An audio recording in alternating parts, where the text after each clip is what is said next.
වෙනස් වෙයි.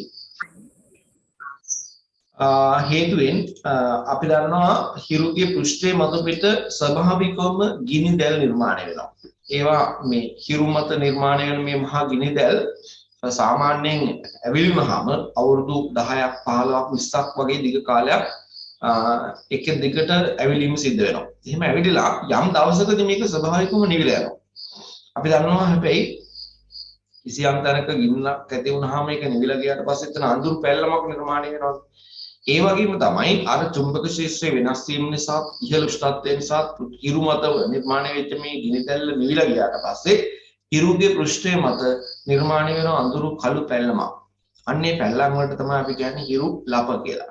එතකොට බලන්න හිරුගේ පෘෂ්ඨය මත පිට මේවා ආකාරයට අඳුරු පැල්ලමක් නිර්මාණය වුණාම අපි දන්නවා හිරුගෙන් නිකුත් කරන ශක්ති කදම්බය අඩුවීමක් සිද්ධ වෙන්න පුළුවන්. නේද? ඒ ශක්තිය නිකුත් කරන ප්‍රමාණය අඩුවීමක් වෙන්න පුළුවන්. එතකොට මේ නිකුත් කරන ශක්ති ප්‍රමාණය අඩුවීම අර ශක්තිය ලබා ගන්න ග්‍රහ වස්තුන් එක්ක ගැන හිතුවොත් අපිට පේනවා. දැන් පෘථිවිය ගැන හිතුවොත් එහෙම අපි හිතනවා පෘථිවිය පැත්තට ලැබෙන හිරු කිරණ ප්‍රමාණය යම් අඩුවීමක් තියෙනවා. නේද? එක තප්පරයකට වායු ඝන මීටරයකට කිලෝවොට් 1.36ක ශක්තියක් හම්බ වෙනවනේ පෘථිවියේ හිරුගෙන්. මෙන්න මේ ශක්ති ප්‍රමාණය යම් අඩුවීමක් සිද්ධ වෙන්න පුළුවන්. එහෙම අඩුවීමක් සිද්ධ වුණොත් අපි දන්නවා පැහැදිලිවම සාමාන්‍ය වායු ගෝලයේ තියෙන පරිසර උෂ්ණත්වය අඩුවීමක් වෙනවා. පරිසර උෂ්ණත්වය අඩු වෙනවා කියලා කියන්නේ ඒ හරහා සම්බන්ධ වෙන අනිකුත් සාධක සියල්ලටම බලපානවා. ඔයාලා දන්නවා දේශගුණ විද්‍යාව පාඩම කතා කරපු නිසා අපි ඒවා කතා බහ කරලා ඇවිල්ලා ඉන්න නිසා උෂ්ණත්වය අඩු වෙනවා කියලා කියන්නේ පැහැදිලිවම ආර්ද්‍රතාවයට බලපානවා. ඊළඟට උෂ්ණත්වය අඩු වෙනවා කියන කාරණේ උෂ්ණත්වය අඩුවීම හෝ වැඩිවීම පැහැදිලිවම වායු ගෝලීය පීඩනයට බලපානවා. පීඩනයට බලපානවා කියලා කියන්නේ සුළඟටත් බලපානවා. නේද? මෙන්න මේ වගේ කාරණා මත පෘථිවිය මත පිට සාමාන්‍ය දේශගුණ තත්ත්ව වෙනස් වීමට ලක් වෙනවා. එහෙනම් අපි හිරු ලපවල බලපෑම් කියන එක කියවලා බලමු. නෝට් එකේ මෙහෙම තියෙනවා. සූර්යයා හයිඩ්‍රජන් හීලියම් බවට පත් කරගැනීමෙන් ආලෝක ශක්තිය නිපදවා ගනී. මේ එම කේන්ද්‍රීය ග්‍රහ වස්තුවේ අභ්‍යන්තර උෂ්ණත්වය සෙල්සියස් අංශක මිලියන 15ක් පමණ වන අතර මේ දේවල් අන්ඩර්ලයින් කරගන්න. වැදගත් තොරතුරු තියෙනවා එකේ මිලියන 15ක් පමණ වන අතර මතුපිට උෂ්ණත්වය සෙල්සියස් අංශක 6000ක් පමණ වේ. කිලෝමීටර් මිලියන 150ක් දුරින් පිහිටි. ඒ කියන්නේ කාට දුරින්ද? පෘථිවියට දුරින්. තමයි මේ සූර්යයා ඉන්නේ. කොච්චර දුරයිද? කිලෝමීටර් මිලියන 150ක්. ඔය දලාගේ තියෙන්නේ. හරිම අගේ ඕනනම් ලියා ගන්න. කිලෝමීටර් මිලියන 149.7ක් තමයි තියෙන්නේ. කිලෝමීටර් මිලියන 149.7ක් දුරින් තමයි හිරු සහ පෘථිවිය අතර දුරස්ථභාවය වෙන්නේ. ඒක තමයි දලාගයකට පරිවර්තනය කළා කිලෝමීටර් මිලියන 150ක් කියලා කියන්නේ. පමණ දුරින් පිහිටි සූර්යාගේ සිට මෙම තාප ශක්තිය පෘථිවිය කරා ළඟා වේ. එය ආලෝක ශක්තිය සිට තාප ශක්තිය බවට පරිවර්තනය වෙමින් ළඟා වේ. ඒවා අපි දන්න දේවල්. ආලෝක ශක්තිය තමයි අපිට මේ පරිවර්තනය වෙලා ලැබෙන්නේ ශක්තිය විදියට. සාමාන්‍යයෙන් හිරු කිරණක් පෘථිවි තලය කරා පැමිණීමට මිනිත්තු 8ක් පමණ ගත වී යයි ගණන් බලාතුයි. හරි විනාඩි 8ක් යනවා කියලා හොයාගෙන තියෙනවා අපේ දේශීය විද්‍යාවේදී කතා කළා. ඊළඟට බලන්න කියනවා මෙසේ සූර්යාගේ සිට පෘථිවිය කරා පැමිණෙන ආගාමි ඕනනම් මේක අන්ඩර්ලයින් කරන්න අන්ඩර්ලයින් කරලා ලියන්න කෙටි තරංග කියන එක කිව්වත් හරිය නැත්නම් මේකේ තියෙනවා ආගාමි කෙටි තරංග විකිරණ මගින් ගෙනෙන තාපය මගින් වායු ගෝලයේ තාපවත් වීම සාමාන්‍ය සංසිද්ධියකි. පැමිණෙන ආගාමී කෙටි තරංග විකිරණය භූතලයේ කෙටි දුර්වල කෙටි තරංගයක්සේ පිටව යන විට හරිතාගාර වායු මගින් එහි තාපය අවශෝෂණය කිරීම නිසා වායු ගෝලයේ තාපවත් වීම සිදුවේ. මොනවද මේ හරිතාගාර වායු? හරිතාගාර වායු කියලා කියන්නේ වායු ගෝලීය සංයුතිය තුළ තියෙනවා මීතේන්, ඊළඟට කාබන් ඩයොක්සයිඩ්, ඊළඟට නයිට්‍රස් ඔක්සයිඩ්, ඊළඟට සල්ෆර් ඩයොක්සයිඩ් වගේ නයිට්‍රස් ඔක්සයිඩ් වගේ වායු වර්ග. සල්ෆර් ඩයොක්සයිඩ් ගන්න බෑක දූෂකයක්. එතකොට මෙන්න මේ කියන වායු වර්ග වල තියෙන හැකියාව තමයි වැඩිපුර වායු ගෝලයේ තියෙන තාපය මේකට අවශෝෂණය කරලා රඳව ගන්න පුළුවන්. ඒ උෂ්ණත්වය රඳවා ගැනීමේ හැකියාව තියෙන වායු නිසා තමයි මේවට කියන්නේ තාප අවශෝෂක වායු කියලා. කිරීම නිසා වායු ගෝලයේ තාපවත් වීම සිද්ධ වෙනවා. ඊළඟට සූර්යාගේ චුම්බක ක්ෂේත්‍රයේ සිදුවන වෙනස් වීම. මෙන්න මේ ටික තමයි ඔයගොල්ලන්ට වැදගත් වෙන්නේ. හිරු ලප කියන්නේ මොනවද කියලා අහුවොත් උත්තරයක් විදිහට ලියන්න වෙන්නේ මේක. හරි ඒ නිසා මේ ටික highlight කරගත්තට කමක් නැහැ. එහෙම නැත්නම් අන්ඩර්ලයින් කරගන්න. සූර්යාගේ චුම්බක ක්ෂේත්‍රයේ සිදුවන වෙනස් වීම නිසා හිරු මත මහා ගිනි දැල් නිර්මාණය කරමින් විශාල පිපිරුම් නිර්මාණය වේ. මේ නිසා ඇතිවන ගිනි දැල් නිවී යාමට වසර 11ක් පමණ කාල පරිච්ඡේදයක් ගත වන බව නිරීක්ෂණවලින් පිළිවී ඇත. මෙතන වසර 11ක් කියලා දුන්නාට ඒක හරියටම අවුරුදු 11ක් ඇවිදලා නිවිලා යනව නෙමෙයි. හරිද? වසර 10කට වඩා වැඩි කාලයක් මේ ගින්නක් ඇති වුනහම ඇවිලි යනවා කියන එක තමයි අඟවන්නේ මේ අවුරුදු 11ක් කියන ඉලක්කමයි. ඒක මතක තියාගන්න. දිග කාලයක් මේවා ස්වභාවිකවම ඇවිලි යනවා. පසු කාලීනව මෙම පිපුරුම් ස්ථාන අඳුරු පැහැන් දිස්සේ මේවා හිරු ලප ලෙස හැඳින්වේ. මෙසේ නිර්මාණය වන හිරු ලප නිසා පෘථිවි පෘෂ්ඨය මත පතිත වන සූර්ය කිරණ තීව්‍රතාව වෙනස් වීම නිසා පෘථිවිය මත උෂ්ණත්ව වෙනස්කම් නිර්මාණය වන අතරම ඒවා දේශගුණික වෙනස්කම් නිර්මාණය කිරීමට හේතු වේ. මම කිව්වේ හිරු ලපයක් නිර්මාණය වුණොත් පෘෂ්ඨය මත පිට හිරුගේ පෘෂ්ඨය මත ඒකෙන් පිටතට නිකුත් කරන ශක්ති කදම්බේ අඩුවීමක් වෙන්න පුළුවන්. ඒ අඩුවීමක් වුණොත් ග්‍රහලෝක වලට ලැබෙන ශක්තිය හිරු කරන ප්‍රමාණය උෂ්ණත්වය අඩු වෙනවා. ඒ අඩුවීම තුළ දේශගුණික වෙනස්කම් හට ගන්නවා. පෘථිවිය මත පිට උෂ්ණත්වය අඩු වෙනවා කියලා කියන්නේ අර මම කලින් කිව්වා වගේම පීඩනයට සුළඟට ආර්ද්‍රතාවය ඇතුළු කාලගුණික මූලිකාංග රසකට ඒක බලපානවා. සැබවින්ම කිව්වොත් ඒක පෘථිවි මත පිට සාමාන්‍ය දේශගුණය වෙනස් කරන්න හේතුවක් වෙනවා. එහෙනම් ඔන්න අපි සාධකයක් කතා කළා බාහිර සාධක ගොඩේ. නේද? දැන් මේ පිරුලප කියන එක නිර්මාණය වෙන්නේ පෘථිවි පද්ධතිය තුල එකක් නෙමෙයි. පද්ධතියෙන් බැහැර. ඒ නිසා මේවා දැම්මා පෘථිවියේ දේශගුණික වෙනස් වීමකට බලපාන බාහිර සාධක ලැයිස්තු. ඊළඟට බලන්න මෙන්න මේ දෙවෙනි කාරණය. බාහිර සාධක ගොඩේ තියෙනවා දෙවෙනි කාරණේ උල්කාපාත ප්‍රපතනය. උල්කාපාත ප්‍රපතනය. මේ උල්කාපාත ප්‍රපතනය කියලා කියන්නේ උල්කාපාත කඩා වැටීම කියන අදහස. එතකොට මොනවද මේ උල්කාපාත කියලා කියන්නේ? අපි දන්නවා සෞරග්‍රහ මණ්ඩලයේ තියෙනවා ග්‍රහලෝක වගේම ග්‍රහලෝක විනාශ වෙලා නිර්මාණය වෙච්ච ග්‍රහාංශ කොටස්. මේවා බොහෝ විට තියෙන්නේ බාහිර බ්‍රහස්පති කියන ග්‍රහලෝකයෙන් පස්සේ ග්‍රාහක වලල්ලක් විදියට. ඕක පදනම් කරගන්නේ සෞරග්‍රහ මණ්ඩලයේ තියෙන ග්‍රහලෝක බෙදන්නේ අපි කොටස් දෙකකට. අභ්‍යන්තර ග්‍රහලෝක සහ බාහිර ග්‍රහලෝක කියලා. ඒ කියන්නේ මේ හිරුත් ඔය කියපු ග්‍රාහක වලල්ලත් අතර ග්‍රහලෝක පිටලා තියෙනවා නම් ඒවා තමයි අභ්‍යන්තර ග්‍රහලෝක. ඒ කියන ග්‍රාහක වලල්ලෙන් පිටස්තර පිටලා තියෙන ග්‍රහලෝක වලට අපි කියනවා බාහිර ග්‍රහලෝක කියලා. එතකොට ඒක අපිට අදාළ නැහැ. ඔය ග්‍රාහක වලල්ලේ තියෙන ග්‍රාහක කොටස් සමහර වෙලාවට මේවට නිශ්චිත ගමන්පතයකුත් නැහැ නේද? නිශ්චිත ගමන්පතයක් මේවට නැහැ. ඒවා මේ අත සැරසරනකොට පෘථිවිය ආසන්නයෙන් යනවා නම් පෘථිවියේ තියෙන ගුරුත්වාකර්ෂණ බලය නිසා සමහර වෙලාවට පෘථිවිය පැත්තට ඇදිලා යනවා. නේද? පෘථිවිය පැත්තට ඇදිලා එනවා. ඒ එනකොට අපි දන්නවා යමක් වෙනවා. මොකද වෙන්නේ? වායුගෝලීය කලාපයට ඇතුළු වෙනකොට මේ වායුත් එක්ක ගැටීමක්, ඝර්ෂණයක් ඇති කරගන්නවා. ඒ වගේම තමයි අපරිවර්තී ගෝලීය කලාපයට එනකොට යම් උණුසුමකුත් තියෙනවා. අර ඝර්ෂණ බලයයි අර කියන ඉහළ උණුසුමයි නිසා මේ අපරිවර්තී ගෝලයේදී මේ ග්‍රහාංශ කොටස දැවෙන්න පටන් ගන්නවා. ගිනි ගන්න පටන් ගන්නවා. එතකොට ඒක පෘථිවියට තියෙන වාසියක්. නැත්තම් පෘථිවිය මත ජීවිතයට පවත්න ඉතාම හිතකර දෙයක්. එහෙම නැත්නම් මේ කැලේ ටික ඔක්කොම පෘථිවිය කරා ඒ විදිහටම ආවනම් විවිධාකාර බලපෑම් ඇති වෙන්න පුළුවන්. ජීවිතයට මාරාන්තික බලපෑම් උනත් ඇති කරන්න පුළුවන්. එහෙම නැහැ. වායුගෝලය හොඳ මෙහෙයක් කරනවා. අපරිවර්තී ගෝලයට ඇතුළු වෙනකොට මේ ග්‍රහාංශ කැලේ ටික මේ අලු කරලා දාන්න බලනවා. හරි? දවාලීම කරනවා. එතකොට මොකද වෙන්නේ? අපරිවර්තී ගෝලය කියන්නේ අපි දන්නවා උස වැඩි වෙන්න උෂ්ණත්වය වැඩි වෙන කලාපයක් නේද? පතන ශීඝ්‍රතාවයට පටහැනි ක්‍රියාවලියක් තමයි අපරිවර්තී ගෝලය තුල සිද්ධ වෙන්නේ. අන්න එතකොට ළමයි අර ඒ සංසිද්ධියට අමතරව අර විදිහට ග්‍රහාංශය ඇවිල්ලා අපරිවර්තී ගෝලය තුලදී දැවෙනකොට, පිච්චෙනකොට, ගිනි ගන්නකොට අපරිවර්තී ගෝලය තුල වැඩිපුර අතිරේක උණුසුමක් නිර්මාණය කරනවා. නේද? අපි දන්නවනේ අපරිවර්තී ගෝලය තුල ඒ උෂ්ණත්වය වැඩි වෙන්නේ. තියෙනවනේ ඕසෝන් කියලා ස්තරයක්. ඒ ස්තරය මගින් අහිතකර පාරජම්බුල කිරණ පෙරීමක් අවශෝෂණය කිරීමක් කරනවා. නේද? ඒ කිරණ අවශෝෂණය කිරීම නිසා තමයි අපරිවර්තී ගෝලයේ උෂ්ණත්වය වැඩි වෙන්නේ.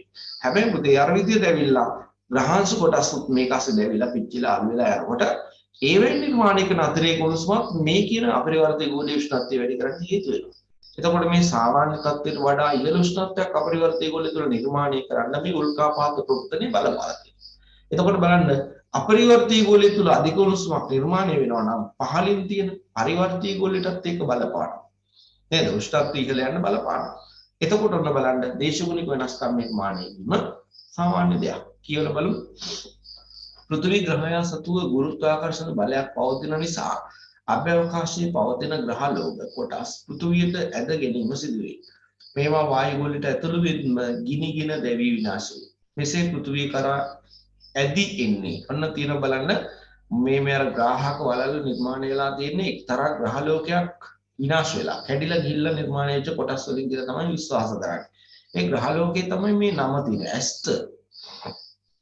මේ ඇස්ටර් නැමැති විනාශ වූ ග්‍රහ ලෝකයේ කොටස් බව අභ්‍යවකාශ විද්‍යාඥයින්ගේ විශ්වාසයයි. මේවා ග්‍රාහක වලල්ලේ පිහිටා ඇති බව පැහැදිලියි. මෙසේ වායු වලට ඇතුළු වන උල්කාපාත ප්‍රමාණයෙන් විශාල නම් ඇතැම් විට මුළුමනින්ම අලු වී විනාශ නොවේ. දැන් මෙතන මේ විස්තරයේ තියෙන උල්කාපාත ප්‍රපතනය ගැන. හැබැයි මෙතන නෑනේ ඒක කොහොමද දේශගුණික වෙනස්කම් වලට බලපාන්නේ කියලා. ඒ නිසා තියෙන පුංචි ඉඩේ එක ලියමු. උතන නවත්තලා තියෙන තැන ලියන්න මුළුමනින්ම අලු වී විනාශ නොවේ. යන්න මෙහෙම උල්කාපාත ප්‍රපතනයේදී උල්කාපාත ප්‍රපතනයේදී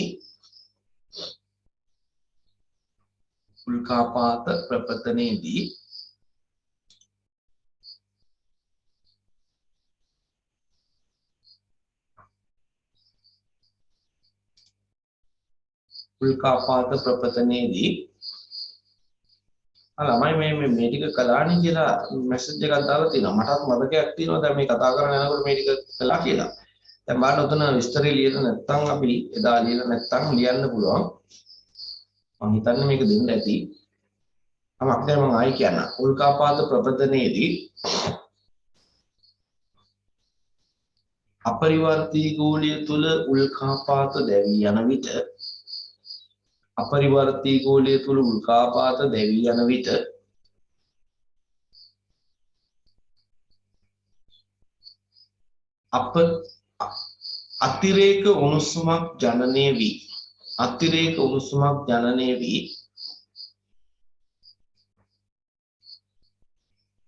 අතිරේක උණුසුමක් ජනනය වී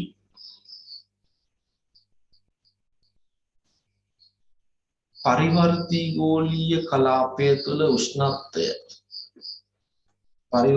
ගෝලීය කලාපය තුළ උෂ්ණත්වය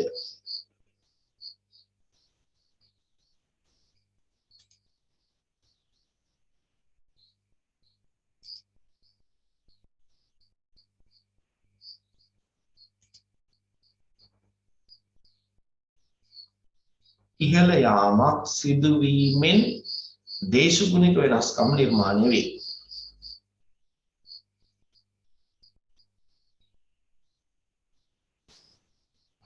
හරි දැන් මේ කතා බහ කරපු ටිකක්මයි ආයෙ කතා කරන්න කියලා මෙසේජ් එනවා. හරිද?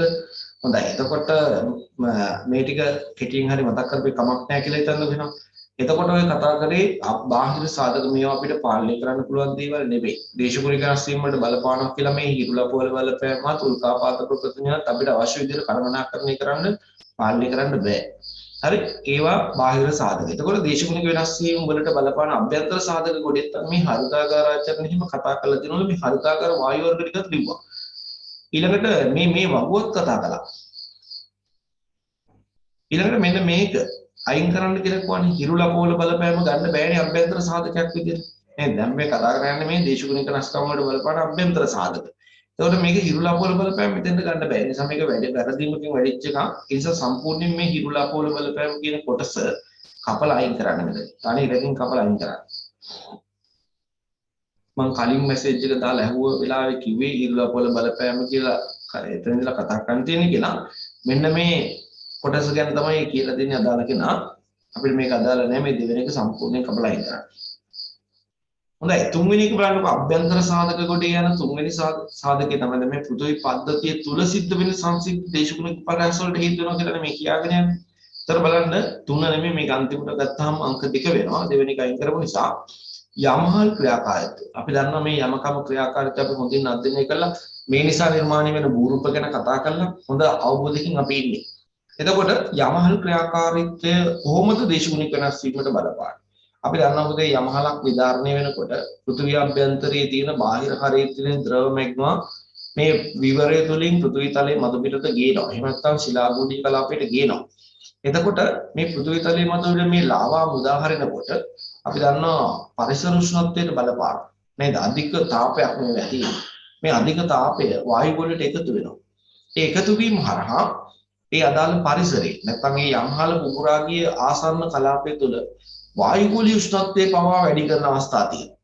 එහෙම වැඩි කරනවා කියලා කියන්නේ අපි දන්නවා දේශගුණික වෙනස්කම් වලට ඒක කෙටි කාලින වශයෙන් බලපාන. දැන් අයිස්ලන්තයේ තියෙන හෙක්ලා ගිනිකන්ද පුපුරලා යන වෙලාවට ඒක විධාරණය වෙන වෙලාවට ඊයවට වායු ගෝලීය කලාපය තුළ උෂ්ණත්වය පරිසර උෂ්ණත්වය මිනුම් කළොත් අපිට සාමාන්‍ය දිනයකදී ලැබෙන උෂ්ණත්ව මට්ටම් වලට වඩා වැඩි උෂ්ණත්ව මට්ටම් සටහන් වෙනවා මේ අවස්ථාවේ. ඒක තමයි සාමාන්‍ය ස්වභාවය. ඊටත් වඩා බරපතල දේ තමයි යමහලක් විධාරණය වෙනකොට අපි දන්නවා විවිධ වායු වර්ග විමෝචනය කරනවා. නේද? කාබන් ඩයොක්සයිඩ් විමෝචනය වෙනවා. ඒ වගේම තමයි මීතේන් පිට වෙන්නත් පුළුවන්. නයිට්‍රස් ඔක්සයිඩ් වායු පිට වෙන්නත් පුළුවන්. මේවා මොනවද? මේ පෘථිවි පද්ධතිය තුළ තියෙන වායු ගෝලීය කලාපය තුළ තියෙන තාපය උරා ගැනීමේ හැකියාවක් තියෙන අවශෝෂණය කිරීමේ හැකියාවක් තියෙන තාප අවශෝෂක වායු. ඒතකොට යමහල් විදාරණයේදී මේ දේවල් නිකුත් වෙනවා කියලා කියන්නේ. මේ දේවල් පිට වෙනවා කියලා කියන්නේ දේශගුණික වශයෙන් බලපෑම් ඇති කරන්න හේතු වෙනවා. නේද? දේශගුණික බලපෑම් ඇති කරන්න මේවා හේතු වෙනවා. ඊවල බලන්නකෝ පෘථිවි අභ්‍යන්තරයට යත්ම උෂ්ණත්වය ඉහළ යාමේ ප්‍රතිඵලයක් වශයෙන් බාහිර හරය දක්වා යන්නට පවතින අධික උෂ්ණත්වය නිසා නිර්මාණය වන මැග්මා පෘථිවි අභ්‍යන්තරික හරකලාපයේ පවතින අධික පීඩනය මගින් දුර්වල පැලුම් තල ඔස්සේ මතු පිටට පැමිණීම යමහල්කරණය නමින් හැඳින්වේ. යමහල් විධාරණය වන විට අධික උෂ්ණත්වයක් ඇති කිරීම අලු දුම් දූවිලි නිකුත් කිරීම ආදී සංසිද්ධි දක්නට ලැබේ. මේ තත්ත්වයන් පැහැදිලිවම සුළං සංසන් රටාවේ වෙනස් වී අධික උෂ්ණත්වය නිසා ඇතිවන පීඩන වෙනස්කම් අධික වැසි අම්ල වැසි ආදී සංසිද්ධීන් ඇති කිරීමට හේතු සාධක වේ. දැන් යම්හලක් උගුරලා යනකොට සල්ෆර් ඩයොක්සයිඩ් වායු පිට කරනවා නේද? සල්ෆර් ඩයොක්සයිඩ් වායු පිට කරනවා නම් අපි දන්නවා අම්ල වැසි ඇති වෙන්න හේතුවක් වෙනවා. සල්ෆර් ඩයොක්සයිඩ් කියන වායු ගෝලයේ තියෙනකොට වර්ෂාපතනයක් ඇති වුණොත් මොකද වෙන්නේ? ජලයයි සල්ෆර් ඩයොක්සයිඩ් එකතු වුනහම සල්ෆියුරික් කියන තනක අම්ලය තමයි නිර්මාණය වෙන්නේ. ඒතර අපිට පේනවා මේ යමහල විධාරණය වෙලා ඒ අලු සහ ඒ වායු නිකුත් කරපු ඒ සීමාව තුළ සමහර විට අම්ල වැස්සක් ඇති වෙන්න පුළුවන්. ඒක දේශගුණික වෙනස් වීමට බලපාන කාරණයක් නෙමෙයි. නමුත් ඒ වගේ දේවල් වායු වලට ගිනිකඳු විධාරණයේදී නිකුත් වෙනවා. ඊළඟට අර කලින් කතා කරපු විදිහට සල්ෆර් ඩයොක්සයිඩ් වගේම මීතේන් සමහරලාට නයිට්‍රස් ඔක්සයිඩ් කාබන් ඩයොක්සයිඩ් අනිවාර්යෙන්ම පිට කරනවා. ඒවා තමයි බලපාන්නේ පහළ වායු ගෝලය තුළ වැඩි උෂ්ණත්වය රඳවා ගන්න. නේද? ඒක තමයි අපි මේ කියන්නේ යමහල් ක්‍රියාකාරීත්වය ස්වභාවික පරිසරයේ සිදුවෙන යමහල් ක්‍රියාකාරීත්වය පෘථිවියේ ස්වභාවික හරිතාගාරාචරණ ක්‍රියාවලිය වේගවත් කරලා වැඩිපුර උණුසුමක් රඳවා ගන්න පුළුවන් තත්ත්වයක් නිර්මාණය කරනවා. ඒක තමයි මේ දේශගුණික වෙනස් වීමට බලපාන කාරණේ වෙන්නේ. ඊළඟට බලන්න හතරවෙනි කාරණේ කියන සාගර මතු පිට උෂ්ණත්ව වෙනස්කම් නිර්මාණය වීම. ඔන්න දේශගුණික වෙනස්කම් නිර්මාණය වෙන්න බලපාන තවත් සාධකයක් අභ්‍යන්තර සාධකයක්. දැන් හිරුලප කියන දේ ක්‍රියාත්මක වුණේ අභ්‍යන්තරේ, හරිතාගාර ආචරණය කියන දේ ක්‍රියාත්මක වුණේ අභ්‍යන්තරේ. බලන්නකො සාගර මතු පිට උෂ්ණත්ව වෙනස්කම් කියන්නේ මොකක්ද කියන්නේ? එහෙම කියනවා. වායු ගෝලීය අධික ලෙස තාපවත් වන විට එතන සයන හදාගන්න තාපවත් වන විට අතිරික්ත තාපය සාගර ජලය මගින් අවශෝෂණය කරයි. වායු ගෝලයේ තියෙන මේ වැඩිපුර තාපය සාගර ජලයේ තියෙන සෝඩියම් ක්ලෝරයිඩ් මගින් අවශෝෂණය කර ගැනීම හැකියාවක් තියෙනවා. හරි අවශෝෂණය කර ගැනීම හැකියාවක් තියෙනවා. ඒ නිසා අපිට පේනවා වායු ගෝලයේ තාපවත් වෙනකොට සාගර ජලයේ උෂ්ණත්වය ඒ හා සමානුපාතික උෂ්ණත්වය වැඩි කරගන්නවා. එවිට ජලයේ උණුසුම වැඩි වී ඝනත්වය අඩු වීමෙන් පරිමාව වැඩි වේ. දැන් අපි කියන්නේ සාගර ජල මට්ටම් ඉහළ යනවා කියලා ගෝලීය උෂ්ණත්වය වැඩි වෙනකොට. ඒතර ගෝලීය උෂ්ණත්වය වැඩි වෙනකොට සාගර ජල මට්ටම ඉහළ යන්නේ අයිස් කඳු දිය වෙලා එකතු වන ජලයෙන්මයි කියලා තමයි අපිට එකපාරට මතක් වෙන්නේ. මේ උත්තර ද්‍රවයේ දක්ෂිණ ද්‍රවයේ ලෝකයේ උසම කඳු මුදුන් කලාපවල තියෙන අයිස් තට්ටු දිය වීමෙන් එකතු වන ජලයෙන් තමයි මේ මුහුදේ ජල මට්ටම වැඩි වෙන්නේ කියලා අපිට ටක් ගාලා මතක් වෙනවා. හැබැයි මේ කියන කාරණේ අපිට මතක් වෙන්නේ නැහැ එකපාරට. නේද? ලෝකයේ උෂ්ණත්වය වැඩි වෙනකොට කාලා දන්නවා ජලයේ පරිමාව වැඩි වෙනවා. ඒ වැඩි වීම නිසා සාගර ජල මට්ටම ඉහළ යාම සිදු වෙනවා. නේද? දැන් ඔයාලා කට පුරවලා කේතලේ හොඳට පුරවලා ලිපේ තියලා ගින්දර දැම්මොත් මොකද වෙන්නේ? නේද? ජලය නටන්න ගන්නකොට ඒකේ මූඩින් මේ ස්පිල්ට් වෙනවා. නේද? උතුරලා යනවා. එහෙම තියෙනවා. එහෙම දැකලා ඇති. එතකොට අර ජලයේ පුරවලා තියෙන අවස්ථාවකදී ඒකයි පිරලා උතුරලා යන්නේ නටන්න පටන් ගන්නවා. පත් වෙනකොට පරිමාව වැඩි වෙන නිසා. ඒ වගේ තමයි ලෝකයේ උෂ්ණත්වය වැඩි වෙනකොට ඒක මගේ සාගර ජලයේ උෂ්ණත්වය වැඩි වෙලා අර විදිහට පරිමාව වැඩිවීමක් වෙලා ඉතල යාම වෙන්න පුළුවන් ජල මට්ටම. එනම් ප්‍රධානම ජල මට්ටම වැඩි වෙන්න හේතු වෙන්නේ අයිස්කන්ධ දිවියාම තමයි. හැබැයි දෙවෙනි අවස්ථාවේ ද්විතීයික වැදගත්කමක් තියෙන්නේ උෂ්ණත්වයේ පරිසර උෂ්ණත්වයේ ඉහළ යාම සාගර ජල මට්ටම ඉහළ යාමට තවත් හේතුවක් විදිහට බලපානවා. මේ නිසා දියවැල් වල ගෝලීය සංසරණ රටාව පවා වෙනස් වීමට ලක්වන බව හඳුනාගෙන තිබේ. දැන් මේ විදිහට සාගර ජලයේ උෂ්ණත්වය අඩු වැඩි වෙනකොට අපි දන්නවා සාගර ජලයේ ක්‍රියාත්මක වෙන මේ දියවැල් වර්ග දෙකක් තියෙනවානේ සීත දියවැල් සහ උෂ්ණ දියවැල් කියන්නේ. අපි දන්නවා සීත දියවැල් ගමන් කරන්නේ සාගර පත්ලේ. නේද? සාගර පත්ලට ආසන්නයෙන් තමයි ගමන් කරන්නේ. හැබැයි උෂ්ණ දියවැල් අපිට පේනවා සාගර ජල පෘෂ්ඨයේ මතු පිටින් ඇදලා යනවා. නේද? එතකොට මේවා යන්නේ නිශ්චිත ගමන් සීමාවක් තුල. දැන් ගල්ෆ් කියන දියවැල ගත්තොත් කැරිබියන් මුහුදු කලාපයෙන් පටන් අරගෙන ඇට්ලන්ටික් සාගරයේ දිගේ යනවා අයිස්ලන්තයේ දිහාට වෙනකම්. ඊටත් එහා යනවා. නේද? මහා විශාල කලාපයක ගලා යන දියවැලක්. හැබැයි මේ කියන සාගරයේ උෂ්ණත්ව වෙනස්කම් හටගත්තාම මේවැ ගමන් රටා, ගමන් දිශා, ගමන් පතේ සමහරකට වෙනස් වෙන අවස්ථා තියෙනවා. නේද? වෙනස් වීම සිද්ධ වෙන්න පුළුවන්. එහෙම වෙනස් වීම සිද්ධ වුණොත් අපි දන්නවා සමහර සාගර ප්‍රදේශවල එල් නිනෝ තත්ත්ව නේද? අසාමාන්‍ය විදිහට සාගර ජල උෂ්ණත්වය වැඩි වීම කියන්නේ එල් නිනෝ. මේ එල් නිනෝ තත්ත්ව වගේ දේවල් හට ගන්න පුළුවන්. අන්න එහෙම වුණොත් ගොඩබිමේ උෂ්ණත්වයට බලපාන. ඔයාලා දන්නවනේ කොහොමද දියවැල් වල ක්‍රියාකාරීත්වය ගොඩබිමේ උෂ්ණත්වය තීරණය කරන සාධකයක් බව. අර දේශගුණ විද්‍යාව මතකද කතා කළා ගල්ෆ් දියවැලට කියනවා කියලා යුරෝපයේ උණුසුම් පොරෝණයි කියලා. යුරෝපයේ සීත ඍතුව වෙනකොට තමයි ගල්ෆ් ගලාගෙන යන්නේ ඇට්ලන්ටික් සාගරේ. එතකොට යුරෝපයේ තද කටුක සීත දේශගුණය අඩු කරලා සමනය කරලා පාලනය කරලා දෙනවා. නේද? ඒ වගේ තත්ත්වයන් නිර්මාණය කරන නිසා මේ දියවැල් වල බලපෑම දේශගුණික වශයෙන් වෙනස්කම් නිර්මාණය කරන්න හේතු වෙනවා කියන එක අපිට පැහැදිලි. එහෙනම් සාගර මදුපිට උෂ්ණත්ව වෙනස්කම් නිර්මාණය වීම කියන දේ මේ පද්ධතිය ASCII සිද්ධ වෙන දෙයක්. ඒ නිසා අපි දේශගුණ වෙනස්කම් වලට බලපාන අභ්‍යන්තර සාධක පොඩි දානවා. හඳුනාගෙන තිබේ. මේ නිසා සොළං රටාව වෙනස් වීම, කුණාටු ඇතිවීම, පහත් බිම් යටවීම, කඩලාන පරිසරයේ විනාශ වීම, ලවණ ජලයේ ගොඩබිමට ගලා යාම ආදී සිදුවීම් නිර්මාණය වීමේ අවසන් ප්‍රතිඵලය දේශගුණ වෙනස් වීම නිර්මාණය වීමයි. එහෙනම් දැනට අපි සාධක තුනක් කතා කරලා තියෙනවා. හරිතාගාර ආචරණය, ඊළඟට අපි දෙවෙනියට කතා කළා යමහල් වල ක්‍රියාකාරීත්වය, තුන්වෙනි එක කතා කළා සාගර මදුපිට උෂ්ණත්ව වෙනස්කම් නිර්මාණය වීම. දේශගුණික වෙනස් වීමට බලපාන අභ්‍යන්තර සාධක වශයෙන් හතරවෙනි එක බලන්න එල් නිනෝ සංසිද්ධියේ බලපෑම. මම කියලා දෙනවා කලිනුත් මම පැහැදිලි කරා එල් නිනෝ කියලා කියන්නේ සාගර ජල උෂ්ණත්වය අසාමාන්‍ය අන්දමින් ඉහළ යාම. ඒකත් දේශගුණික වෙනස්කම් වලට බලපාන සාධකයක්. ඒ වගේම තමයි ඒකේ ප්‍රතිවිරුද්ධ සංසිද්ධිය අපි හඳුන්වන ලා නිනෝ කියලා. එල් නිනෝ කියන්නේ සාගර ජල උෂ්ණත්වය වැඩි වීම, ලා නිනෝ කියලා කියන්නේ සාගර ජල උෂ්ණත්වය අසාමාන්‍ය අන්දමින් පහළ යාම. අපි මේ දෙකම කියවලා බලමු. සාගර ජලයේ අසාමාන්‍ය අන්දමින් උෂ්ණත්වය ඉහළ යාම එල් නිනෝ නමින් හැඳින්වේ. අවශ්‍ය නම් අන්ඩර්ලයින් කරගන්න. සාගර මත පිට සිදුවන උෂ්ණත්ව වෙනස් වීම, පෘථිවි අභ්‍යන්තරික ක්‍රියාකාරීත්වය ආදිය නිසා සිදුවන දියවැල් වල ගමන් මාර්ග වෙනස් වීමට ලක්වීමෙන් මෙම සංසිද්ධිය ඇතිවන බව හඳුනාගෙන තිබේ. මෙවැනි සංසිද්ධියක් ලෝකයේ ප්‍රථම වතාවට හඳුනාගෙන ඇත්තේ අන්න එතන ස්පේස් එකක් ඉන්නවනේ. හඳුනාගෙන ඇත්තේ පේරු නැත්නම් අපි ඒගොල්ලෝ කියනවා පීරු. දැකලා තිනේ දකුණු ඇමරිකාවේ රටක් තියෙනවා පීරු කියලා නේද?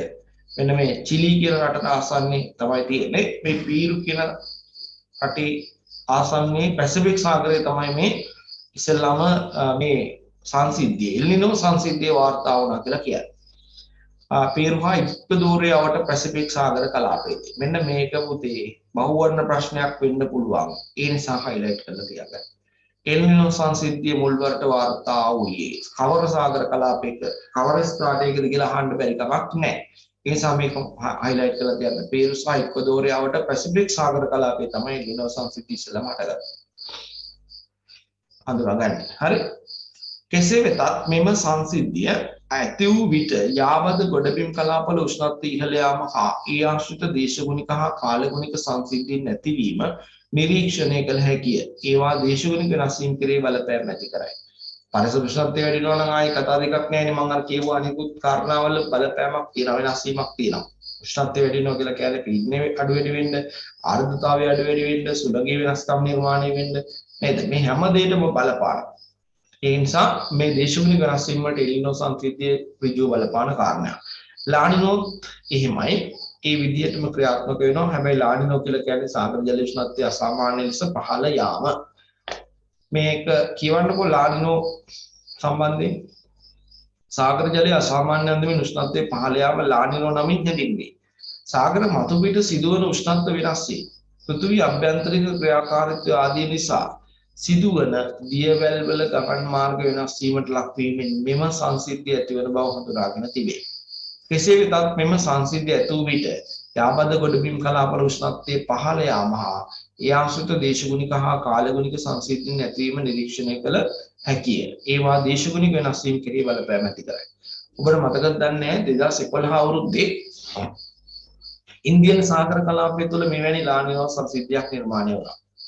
ඒ අවස්ථාවේදී ලංකාවේ උෂ්ණත්වය ඉතාම අඩු මට්ටමකට පත් වුණා. මධ්‍යහන අවස්ථාවේ දවල් 12 විතර කොටත් කොළඹ නගරයේ උෂ්ණත්වය සෙල්සියස් අංශක 11ට 12ට වගේ අඩු වුණා.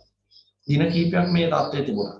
රටේ අනෙකුත් නාගරික මධ්‍යස්ථානවල වාර්තා වෙච්ච උෂ්ණත්ව මට්ටම් බලනකොට සාමාන්‍ය දිනයකට වාර්තා වෙන උෂ්ණත්ව මට්ටම් වලට වඩා ගොඩාක් අඩු උෂ්ණත්වයක් වාර්තා වුණා මේ දින කිහිපය තුළ.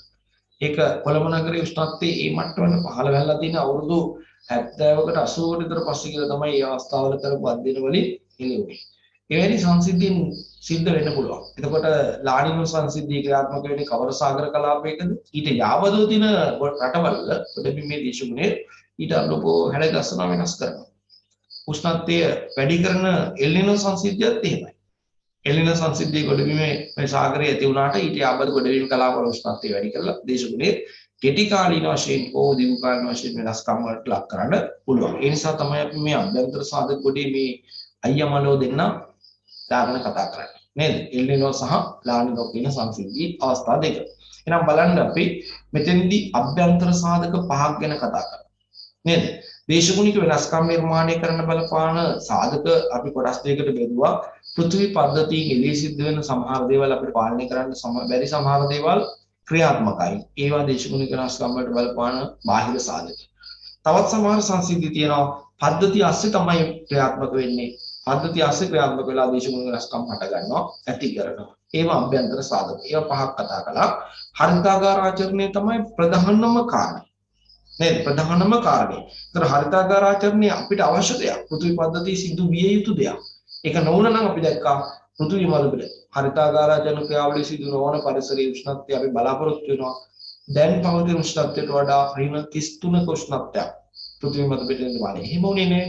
හරිතාගාර ආචරණය කියන ස්වභාවික ක්‍රියාවලිය සිද්ධ වුන නිසා මිනිස්සුන්ටත් සත්තුන්ටත් ජීවත් වෙන්න පුළුවන් හොඳ පරිසරයක් පෘථිවි මළුපිට නිර්මාණය කළා දීලා තියෙනවා. නමුත් මානව ක්‍රියාකාරකම් ස්වභාවික ක්‍රියාකාරකම් කියන දෙකෙන්ම හරිතාගාර ආචරණ ක්‍රියාවලිය දැන් ඉස්සරට වඩා වේගවත් වෙනවා.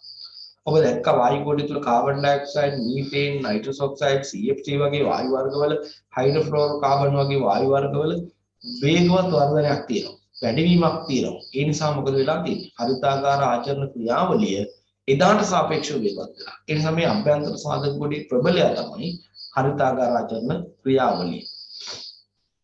හොඳයි ළමයි. සාධක පහක් එතකොට අපි කතා කළා අභ්‍යන්තර සාධක විදිහට. මොන හරි ගැටලුවක් ඔබට තියෙනවා අහන්න පුළුවන් විනාඩියක අවස්ථාවක් දෙන්නම් මේ කතා කරපු සාධක පහ පිළිබඳව.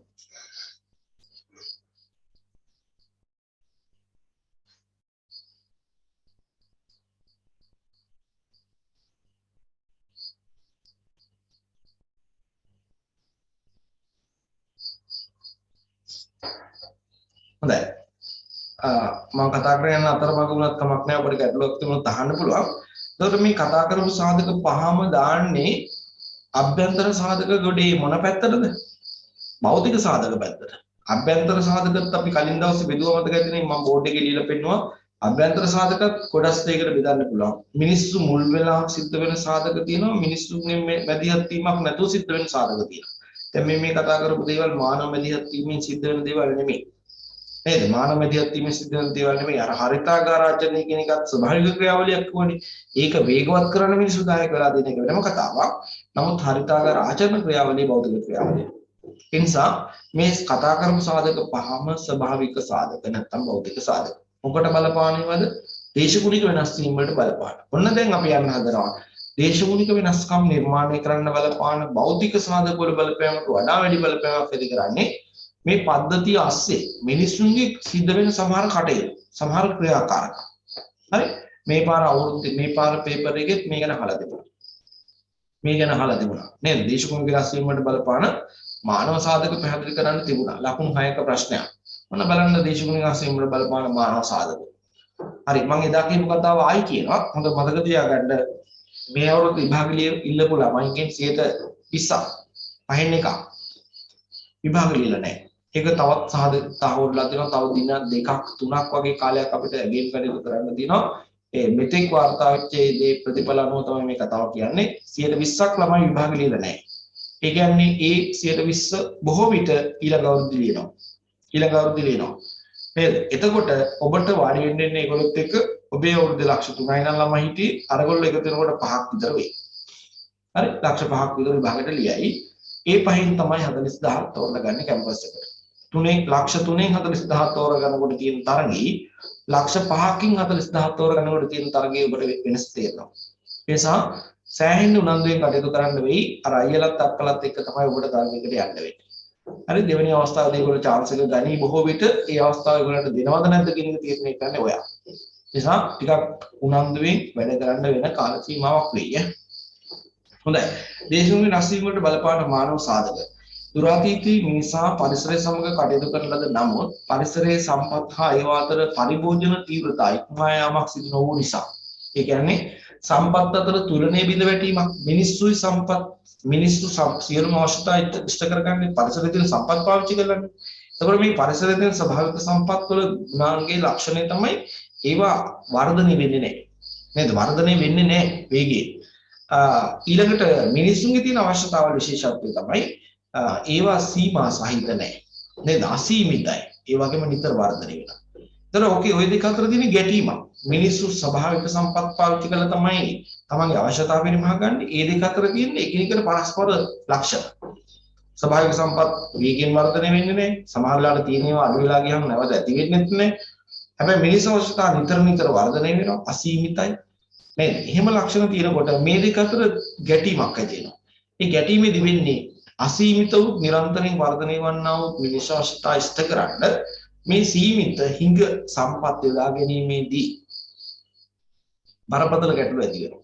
ඒ ගැටලුව තමයි ජන සංඛ්‍යාව වැඩි වෙනකොට සම්පත් ඒහා සමානුපාතිකව වැඩි නොවන නිසා මේ සම්පත් සහ මිනිස් අතර පවත්නා තුලනේ බිඳ වැටීම නිසා පරිසර ගැටලු නිර්මාණය වෙනවා. ඒක ගැන තමයි මේ අදහස් කළේ. අන්තර්ගාමී තත්ත්වයන් පරිසරයට ඇති නොවිය.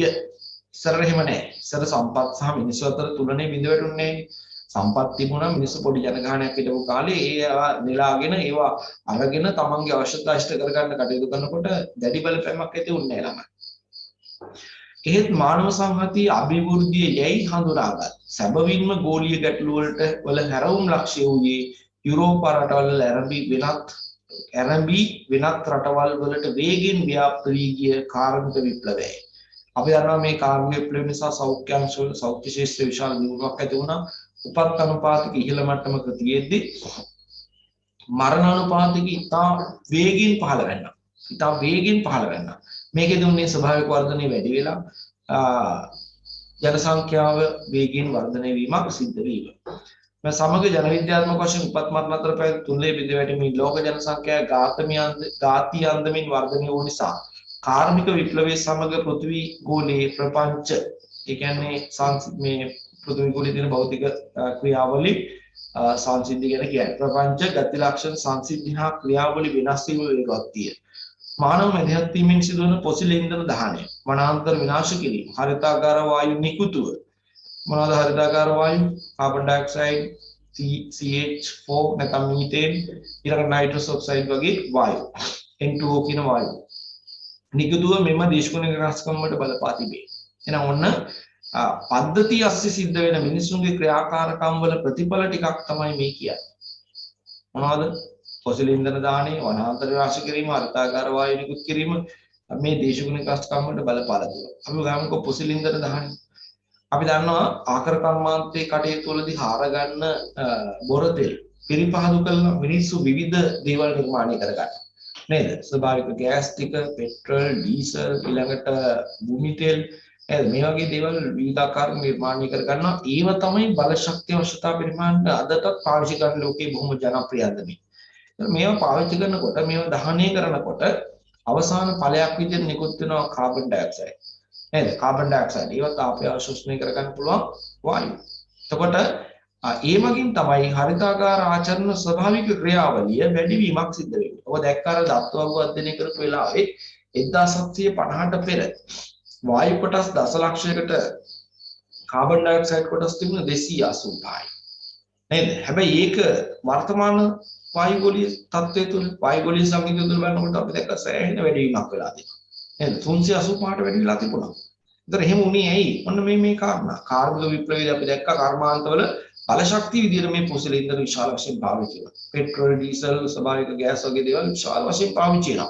ඒවේ අතුරු ඵලය තමයි වායුගෝලයට නිකුත් කරන්නේ කාබන් ඩයොක්සයිඩ්. ඒකේ ප්‍රතිඵලය තමයි අපි දත්ත වගුතුල ඔබ දැක්කේ.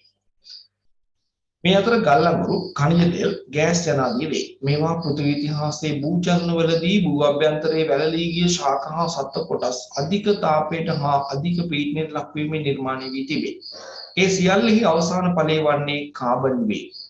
කාර්මික විප්ලවයේ ආරම්භක අවධියේ පටන් මේ බල ශක්ති මුලාසු ලෙස ප්‍රයෝජනයට ගැනීම නිසා වසර 200ක් පමණ වායුගෝලයට කාබන් ඩයොක්සයිඩ් විමෝචනය කිරීමේ ප්‍රතිඵලය වන්නේ කාර්මික විප්ලවයට පෙර කාල පරිච්ඡේදයට සාපේක්ෂව මේ වන විට වායුගෝලයේ කාබන් ඩයොක්සයිඩ් ප්‍රතිශතය 30%කින් පමණ වැඩි වීමයි. අන්න වැදගත් තත්ත්වයක්. හොඳයි. කාර්මික විප්ලවයට කලින් සංසන්දනය කළ බලනකොට වර්තමානයයි ඒ කාලවකවානුවේ සංසන්දනය කළ බලනකොට දැන් ඔන්න වායුගෝලයේ කාබන් ඩයොක්සයිඩ් ප්‍රතිශතය 30%කින් වර්ධනය වීමක් තියෙනවලු. හොඳයි. ඊළඟට බලන්න දෙවෙනි කාරණේ කර්මාන්ත. පෘථිවි පද්ධතිය තුල සිද්ධ වෙන දේශගුණික වෙනස් වීමට බලපාන සාධක ලැයිස්තුවේ අභ්‍යන්තර සාධක කොටේ තියෙන තවත් එකක් තමයි කර්මාන්ත. ඒක මානව සාධක පැත්තේ තියෙන්නේ. අපි දන්නවා මිනිස්සු විවිධ අවශ්‍යතා සම්පූර්ණ කරගන්න විවිධ නිෂ්පාදන කරනවා. මේ පාර පේපර් එකේ නිෂ්පාදන කර්මාන්තයක් කියන්නේ මොකද්ද කියලා අහලා තිබුණා. එතන අපි දැක්කා লীලා තිබිච්ච උත්තරවල බහුතරයකට නිශ්චිත උත්තරේ ලියා ගන්න බැරි වෙලා තිබුණා. නිශ්චිත උත්තරේ ලියා ගන්න බැරිලා තිබුණා.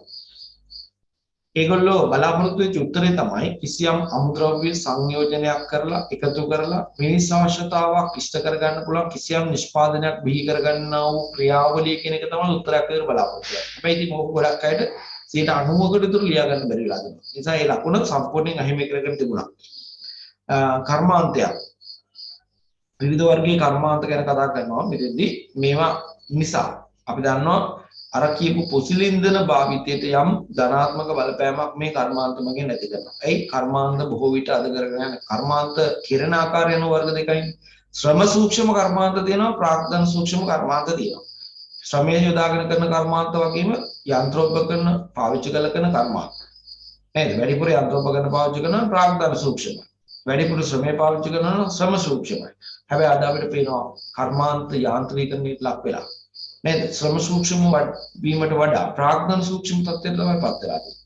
ඒතර යන්ත්‍ර ක්‍රියාත්මක කරන්න අර කලින් කියපු ආකාරයේ පොසිල් ඉන්ධන පාවිච්චි කරන්න වෙලා තියෙනවා. ඒකේ ප්‍රතිඵලය තමයි අවසානයේ වායුගෝලයට නිකුත් කරන කාබන් ඩයොක්සයිඩ් වල ප්‍රමාණය ඉහළ යාම. එහෙනම් අමුද්‍රව්‍ය සම්පත් සංයෝජනය කරමින් මානව අවශ්‍යතා සන්තුෂ්ත කරන භාණ්ඩ නිෂ්පාදනය කිරීම නිෂ්පාදන කර්මාන්ත නමින් හැඳින්වේ. නිෂ්පාදන ක්‍රියාවලියේදී පොසිල් ඉන්ධන බලශක්ති මාධ්‍යයක් ලෙස භාවිත කරයි. මෙහි ප්‍රතිඵලයක් වශයෙන් හරිතාගාර වායු වර්ග රාශියක් වායුගෝලයට නිකුත් කිරීම සිදු වේ. හරිතාගාර වායු විමෝචනයේදී 19ක දායකත්වයක් සැපෙන්නේ කර්මාන්තවල පොසිල් ඉන්ධන දහනයෙනි. මෙන්න මේ ටික හයිලයිට් කරගන්න. හරිතාගාර වායු විමෝචනයේදී 19ක දායකත්වයක් සැපෙන්නේ කර්මාන්ත වල භාවිත වන පොසිල් ඉන්ධන දහනයෙන් කියන එක හයිලයිට් කරගන්න. ඕකත් බහුවර්ණ ප්‍රශ්නයක් වෙයි. කාබන් ඩයොක්සයිඩ් නිකුත් කරන මූලාශ්‍ර අතර කර්මාන්ත වලින් කොච්චර ප්‍රතිශතයක් දායකත්වයක් ලැබෙනවද කියලා එහෙම අහයි.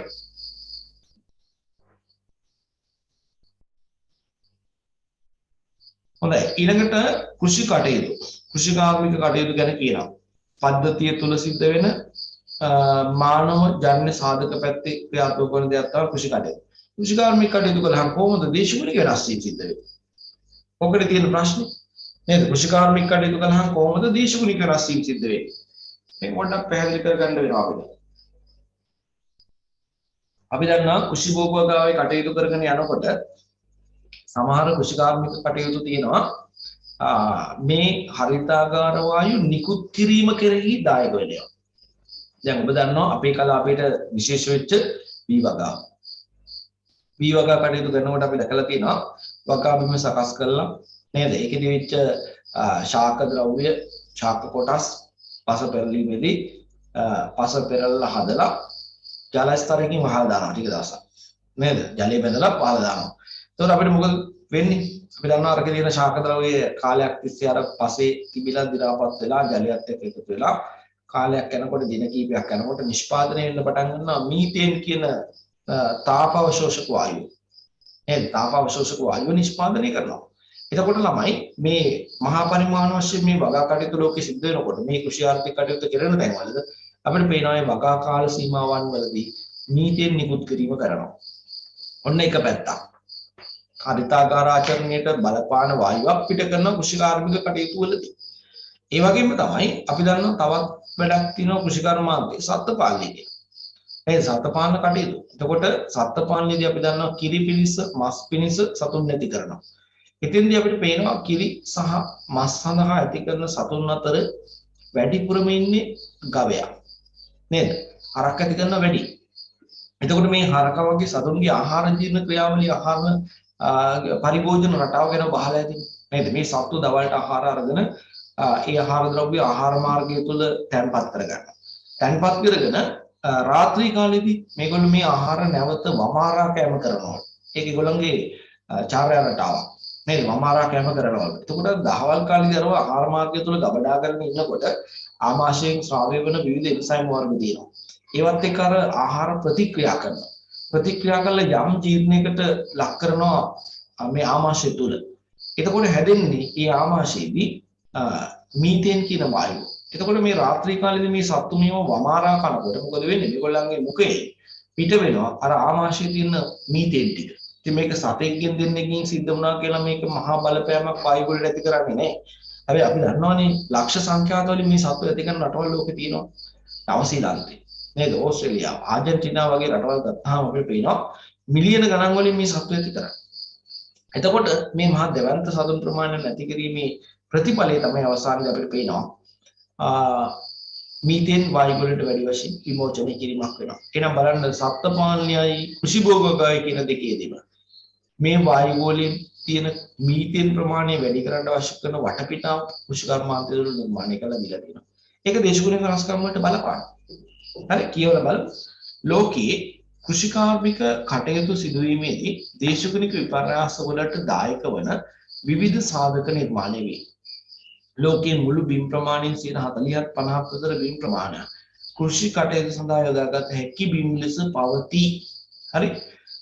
වගා කටයුතු වලට යොදා ගන්න පුළුවන් ප්‍රමාණය ලෝකයේ මුළු බිම් ප්‍රමාණයෙන් 40ක් 50ක් වෙනවා. නමුත් අපි දන්නවා මේ වෙනකොට වගා කරලා තියෙන්නේ කොච්චරද කියලා.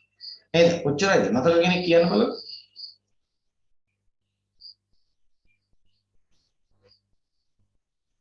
කතා කරන බේන මැසේජ් එකක් කරලා දාන්න පුළුවන්.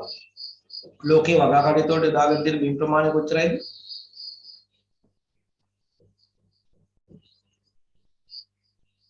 ඕනේ ඈ කෘෂි කර්මාන්තේ පාඩමේදී අපි කියලා තියෙනවා ලෝකයේ තියෙන මුළු බිම් ප්‍රමාණය කෘෂි කටයුතු සඳහා මේ වලට දාගෙන තියෙන 38යි. 38යි. ඒකිනුත් කෘෂි කාර්මිකයන් සඳහා යෝග්‍ය බිම් තියෙන 28යි. ඉතුරු 10 විවිධ ක්‍රම ශිල්ප පාවිච්චි කරලා වගාවට හොඳ විදිහට වගාවට යෝග්‍ය වන ආකාරයට සකස් කරගත්තා කියලා. ඒතර මතක තියාගන්න ලෝකයේ මුළු බිම් ප්‍රමාණය වගාවට දාගෙන තියෙනවා 38ක්. දැන් මෙතන කියන්නේ ඒක තව නෙමෙයි. ලෝකයේ මුළු බිම් ප්‍රමාණයෙන් 40ක් 50ක් අතර බිම් ප්‍රමාණය කෘෂි කටයුතු සඳහා යොදාගත හැකි බිම් ලෙස පවතී. වේගවත් වර්ධනය වන ලෝක ජනසංඛ්‍යාවට අවශ්‍ය ආහාර නිෂ්පාදන ක්‍රියාවලියේදී මෙම බිම් උපරිම වශයෙන් භාවිත කිරීමට කටයුතු කරමින් සිටින විට ඒ හරහා දේශගුණික වෙනස් වීම කෙරෙහි බලපාන පහත තත්ත්වයන් නැති වේ. කෘෂිකාර්මික අපද්‍රව්‍ය ගිනි තැබීම නිසා කාබන් ඩයොක්සයිඩ් නිකුත් වෙනවා. නේද? අපි දන්නවා අස්තරණය වෙන කපල ඉවරනකොට වගා බිම ඉතුරු වෙන කෘෂි අපද්‍රව්‍ය ටිකට ගොවියා නොදැනුවත්ව හෝ දැනුවත්ව ගිනි තියනවා. නේද? ඒක මේ ගිනි තැබීමේදී අවසානයේ අපි දන්නවා ඒවා දහනීය වෙලා අපිට වෙන්නේ කාබන් ඩයොක්සයිඩ් කියන වායුව. කාබන් ඩයොක්සයිඩ් කියන වායුව. එතකොට ඒක පැහැදිලිවම හරිතාගාර ආචරණ ක්‍රියාවලියට හේතු වන වායුවක්. දෙක වීවගාව නිසා මීථේන් විමෝචනය වේ. මම කලින් කිව්වා වගා බිමේ වතුර බැඳලා තියෙනකොට කෘෂිකාර්මික ද්‍රව්‍ය කෘෂි අපද්‍රව්‍ය බස සමග කලවම් වෙලා ඒවා පල් වෙලා මීථේන් නිෂ්පාදනය කරනවා.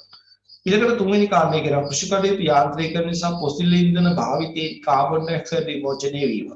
හැබැයි හතරවෙනි කාරණේ කියලානේ සත්ත්ව පාලනයේදී මීථේන් විමෝචනය වීම කියන කාරණේ. ඒකත් තරු ලකුණක් දාලා ලියන්නකො. සත්ත්ව පාලන කටයුතු වලදී මීථේන් විමෝචනය වීම.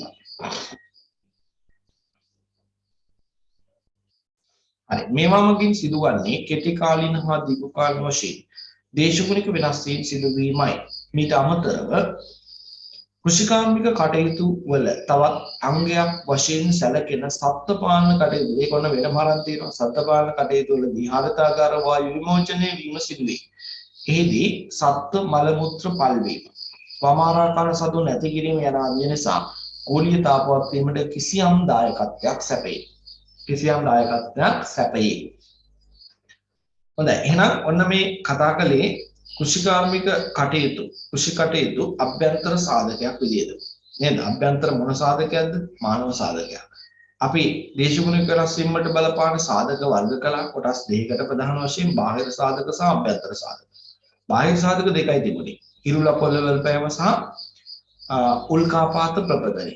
අභ්‍යන්තර සාධක ගොඩක් තියෙනවා කොටස් දෙකකට බෙදුවා. අභ්‍යන්තර ස්වභාවික සාධක, අභ්‍යන්තර මානව සාධක. අභ්‍යන්තර ස්වභාවික සාධක ගොඩේ තිබෙන හරිතාගාර ආචරණය, ගිනි කඳ උගුරා යාම, ඊළඟට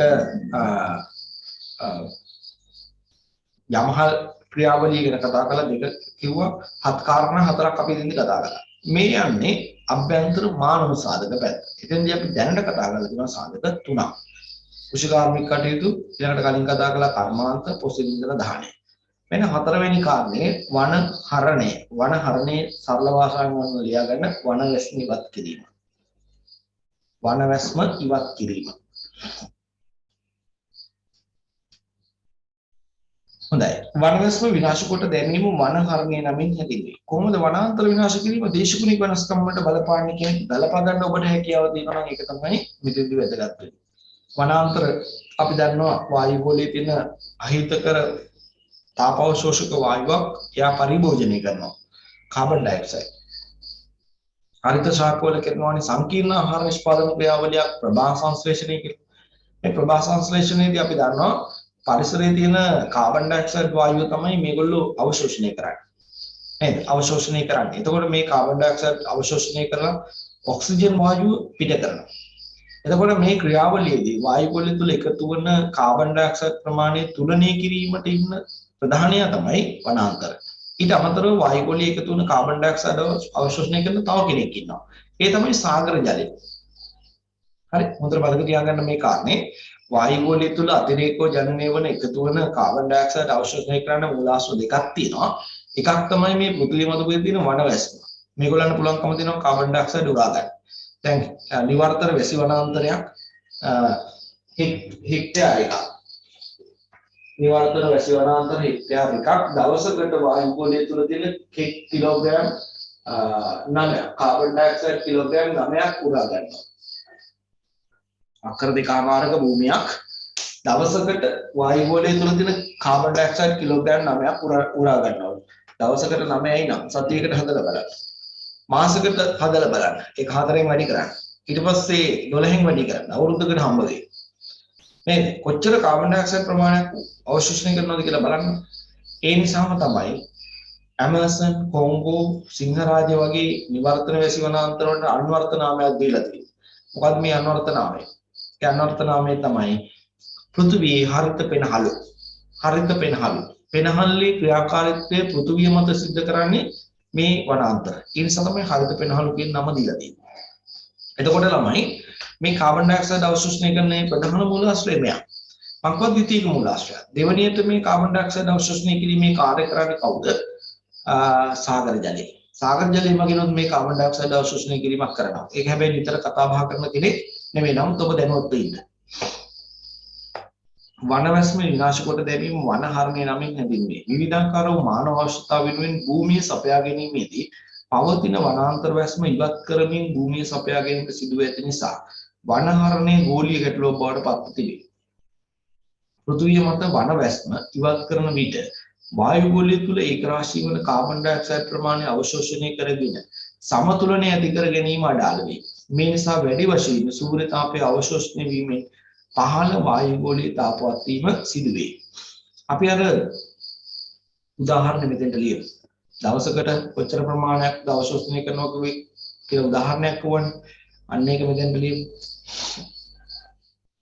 ලියන්න නිවර්තන වර්ෂාවනාන්තර හෙක්ටයාර් 1ක්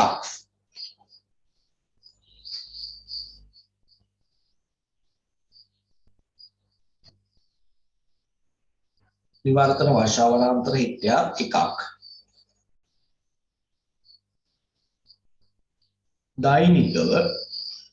දෛනිකව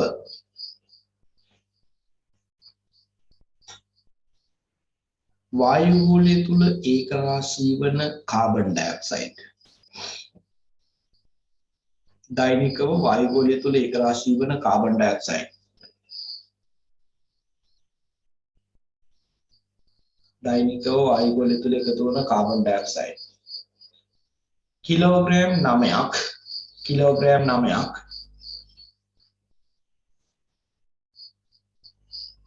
කාබන් ඩයොක්සයිඩ් කිලෝග්‍රෑම් 9ක් අවශෝෂණය කිරීම සිදුවේ.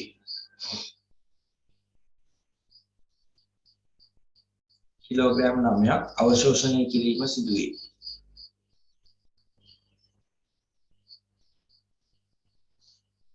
හොඳයි. ඊට පස්සේ මෙහෙම කියනවා එසේම පෘථිවිය මත පෘථිවි වනවැස්ම ස්වභාවික හෝ මානව සාධක බලපෑම නිසා ලැබු ගිනි වලට ලක් වීම. නිසා සිදුවන්නේ දවසානයේ වායු ගෝලයට කාබන් ඩයොක්සයිඩ් නිකුත් වීමයි. මොන බලන්නකෝ අපි වනහරණය වගේම වනාන්තර ගිනි ගැනීම වලට ලක් වෙලා ලැබු ගිනි හට ගන්නකොට ඒකත් බලපානවලු වායු ගෝලීය උෂ්ණත්ව මට්ටම් වෙනස් කරන්න. ඒ වගේම දීර්ඝ කාල වශයෙන් දේශගුණික රසායන වලට බලපානවා. පරිසරයට වැඩි වශයෙන් දූවිලි ඒකරාශී වීම වායු ගෝලීය දෘශ්‍යතාවය නැතිවීම ආදී සංසිද්ධීන් දැනට අස්තමිත කරන්නේ ආකාරයට වනාන්තර හෙක්ටයාරයක ගබඩාවේදී කාබන් ප්‍රමාණය මෙට්‍රික් ටොන් 250ක් වෙනවලු. ඒ කියන්නේ පුතේ ගිනිගත් එක නෙමෙයි සාමාන්‍ය පරිසරයේ තියෙන වනාන්තර හෙක්ටයාරයක අක්කර 2කමාරක භූමියක තියෙනවලු ඒක පුච්චලා අලු කළොත් carbon kilogram tonne metric tonne 250ක්.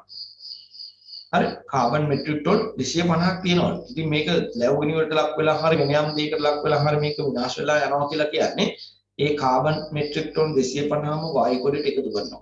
හානි කළ කාබන් ඩයොක්සයිඩ් එකට එකතු කරනවා. ඒක වායු ගෝලීය තාපවත් කරන්න බලපෑමක් ඇති වෙනවා කියලා එක තමයි මේ කතාවේ පැහැදිලි කරලා දෙන උදාහරණයක් විදිහට. මේවා ලැබු ගිනි අවස්ථාවලදී කාබන් ඩයොක්සයිඩ් වශයෙන් වායු ගෝලයට විමෝචනය වී සිද්ධ වෙයි. එහෙනම් මෙතන ඔයගොල්ලන්ට පුළුවන්කම තියෙනවා මේ කාබන් ප්‍රමාණය මෙට්‍රික් ටොන් 250 කියන එකත් හයිලයිට් කරගන්න. වනාන්තර හෙක්ටයාරය මොන වනාන්තරද? නිවර්තන වැසි වනාන්තර හෙක්ටයාරයක ගබඩාවේදී කාබන් මෙට්‍රික් ටොන් ප්‍රමාණය 250ක් කියලා තමයි කියන්නේ.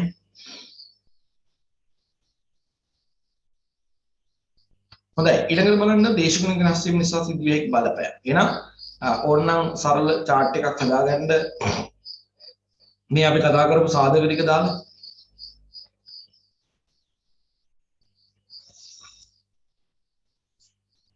කෙටි සටහනක් හදාගන්න කොහෙද තැනක ඕකේ අන්තිම පිටුවේ ඉඳ තියෙනවද කියලා මට මතක නැහැ.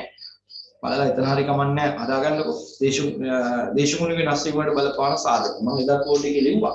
අදත් ලියන්න අවශ්‍ය වෙන එකක් නැහැ මම හිතලා ඉතින් මම ඕනනම් ආරම්භයක් කරන් දෙන්න. පස්සේ හරි කමන්නේ මේක ලියලා තියන්න. දේශගුණික වෙනස් වීම වලට බලපාන සාධක කොටස් දෙකයි. බාහිර සාධක. බාහිර සාධක දෙකයි නේද මොනවද? එකක් උල්කාපාත. ප්‍රපත දෙක හිරු ලබ ඊළඟට මෙතන තිබුණේ අභ්‍යන්තර සාධක ඒක කොටස් දෙකකට බෙදුවනේ අපි අභ්‍යන්තර ස්වභාවික සාධක අනිත් එක්කන අභ්‍යන්තර මානව සාධක ස්වභාවික සාධක කොටි අපි කතා කළා පහක් ඒ පහම ලියන්න එකක් හරිතාගාර ආචරණ ඊළඟට ගිනි කාදු ක්‍රියාවලිය ඊළඟට සාගර මතු පිට උෂ්ණත්ව වෙනස්කම් ඊළඟට ලානිනෝ ඊළඟට එල් නිනෝ මෙන්න භෞතික සාධක ඊළඟට මානව සාධකත් අපි ඒ විදිහටම කතා කරලා කීපයක්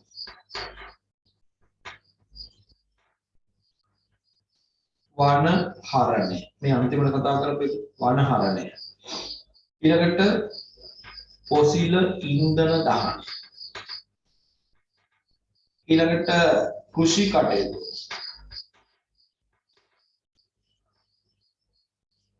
හරි ඔය විදිහට සරල සටහනක් හදාගන්න එතකොට ඔයගලන්ට ඔය ඉගෙනගත්ත සාධක ටික ඉක්මනින් මතක හිටියි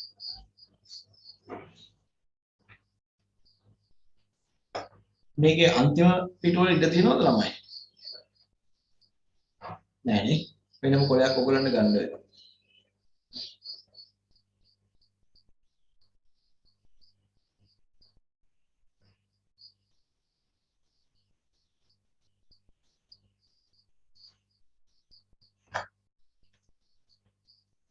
ඊළඟ මෙතන කර්මාන්ත ගන්න පුළුවන් නේ කර්මාන්ත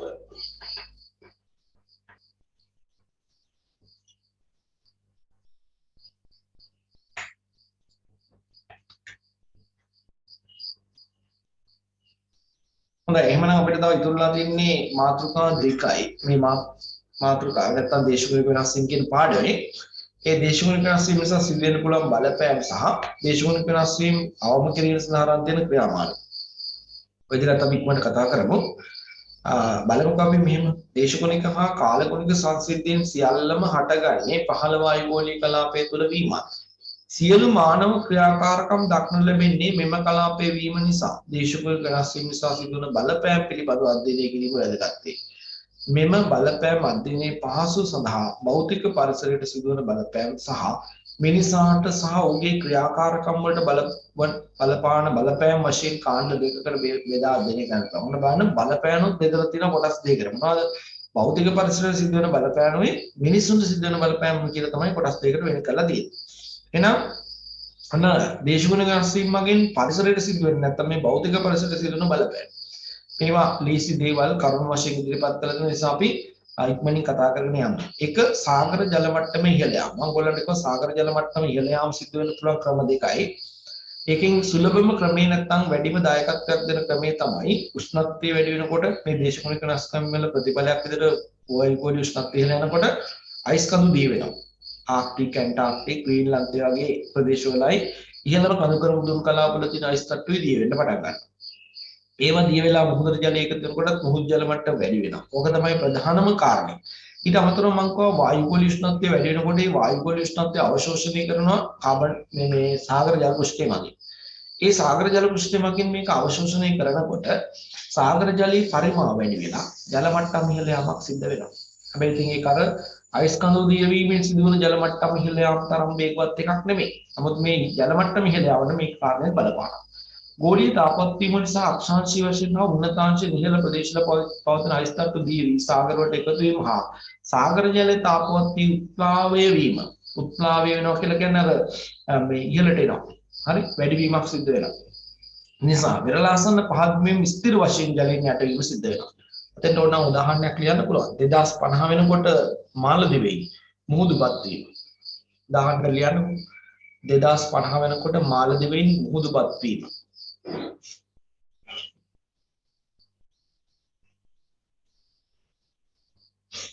හොඳයි ඊළඟට දෙවෙනි කාරණේ කියනවා 21 වන සියවසය තුල ගෝලීය උෂ්ණත්වය සෙල්සියස් අංශක 1.6 අතර ප්‍රමාණයකින් ඉහළ යනු ඇතැයි උපකල්පනය කරලා තියෙනවා.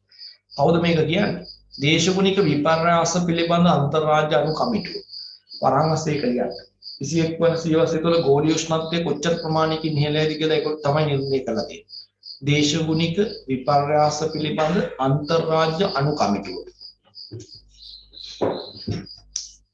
ඒකලනේ කියනවා කෙටි නමක් IPCC එකත් ලියන්න. දේශගුණික විපර්යාස පිළිබඳ අන්තර්රාජ්‍ය අණු කමිටුව.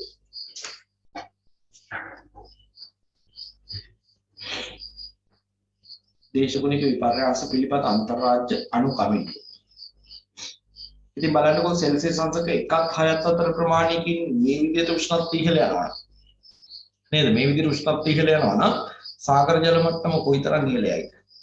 සාමාන්‍යයෙන් විශ්වාස කරන්නේ 2050 වෙනකොට අද තියෙන මුහුදු මට්ටමට වඩා මීටරයක් උස. අද තියන්නේ යම් මට්ටමක නම් ඉතින්ලා ගත්තාම තව මීටරයක් ඉහළට උස මුහුදු මට්ටමක් නිර්මාණය වෙනවා. එතකොට ලංකාවෙත් ඔය පෙරලාසන්නේ තියෙන ප්‍රධාන නගර බොහෝමයකට වැඩි බලපෑම ඇති වෙනවා. කොළඹට දැන් කොළඹ උන්නතාංශය අපි ගන්නේ මීටර 7යි. කොළඹ නගරේ උන්නතාංශය මීටර 7යි. ඒකට බලන්න මීටරයක් උස වැඩි වෙනවා කියලා කියන කොළඹ නගරේ විශාල ප්‍රමාණයක් ජලයෙන් යට වෙනවා 2050 වෙනකොට. මාතර නගරේ ගාල්ල නේද? මේ වගේ නගරවලට වැඩි බලපෑම මේ මුහුදු මට්ටම ඉහළ යාම නිසා ඉදිරි කාලෙදී ඇති වෙනවා කියලා කියන්නේ.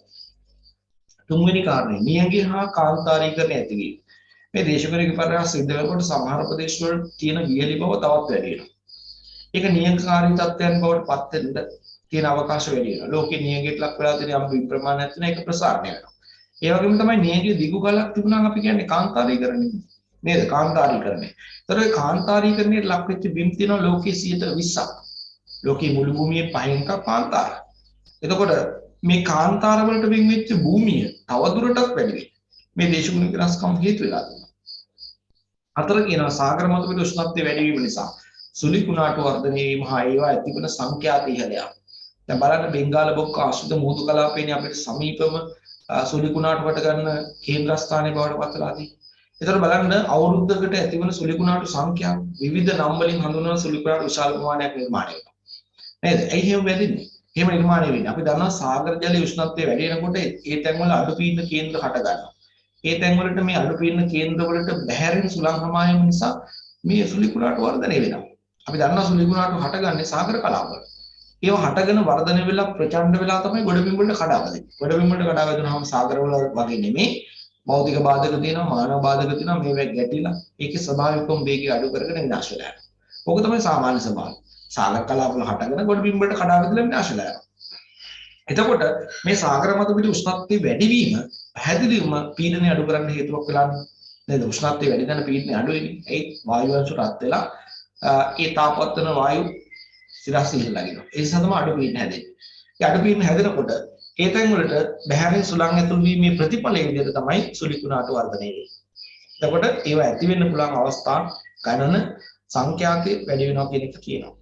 ඊළඟට පහ දේශගුණික මායිම් කලාප වෙනස් වීම. දැන් අද අපි ලෝකෙත් ලංකාවෙත් වෙන් කරගත්ත දේශගුණික මායිම් තියෙනවනේ.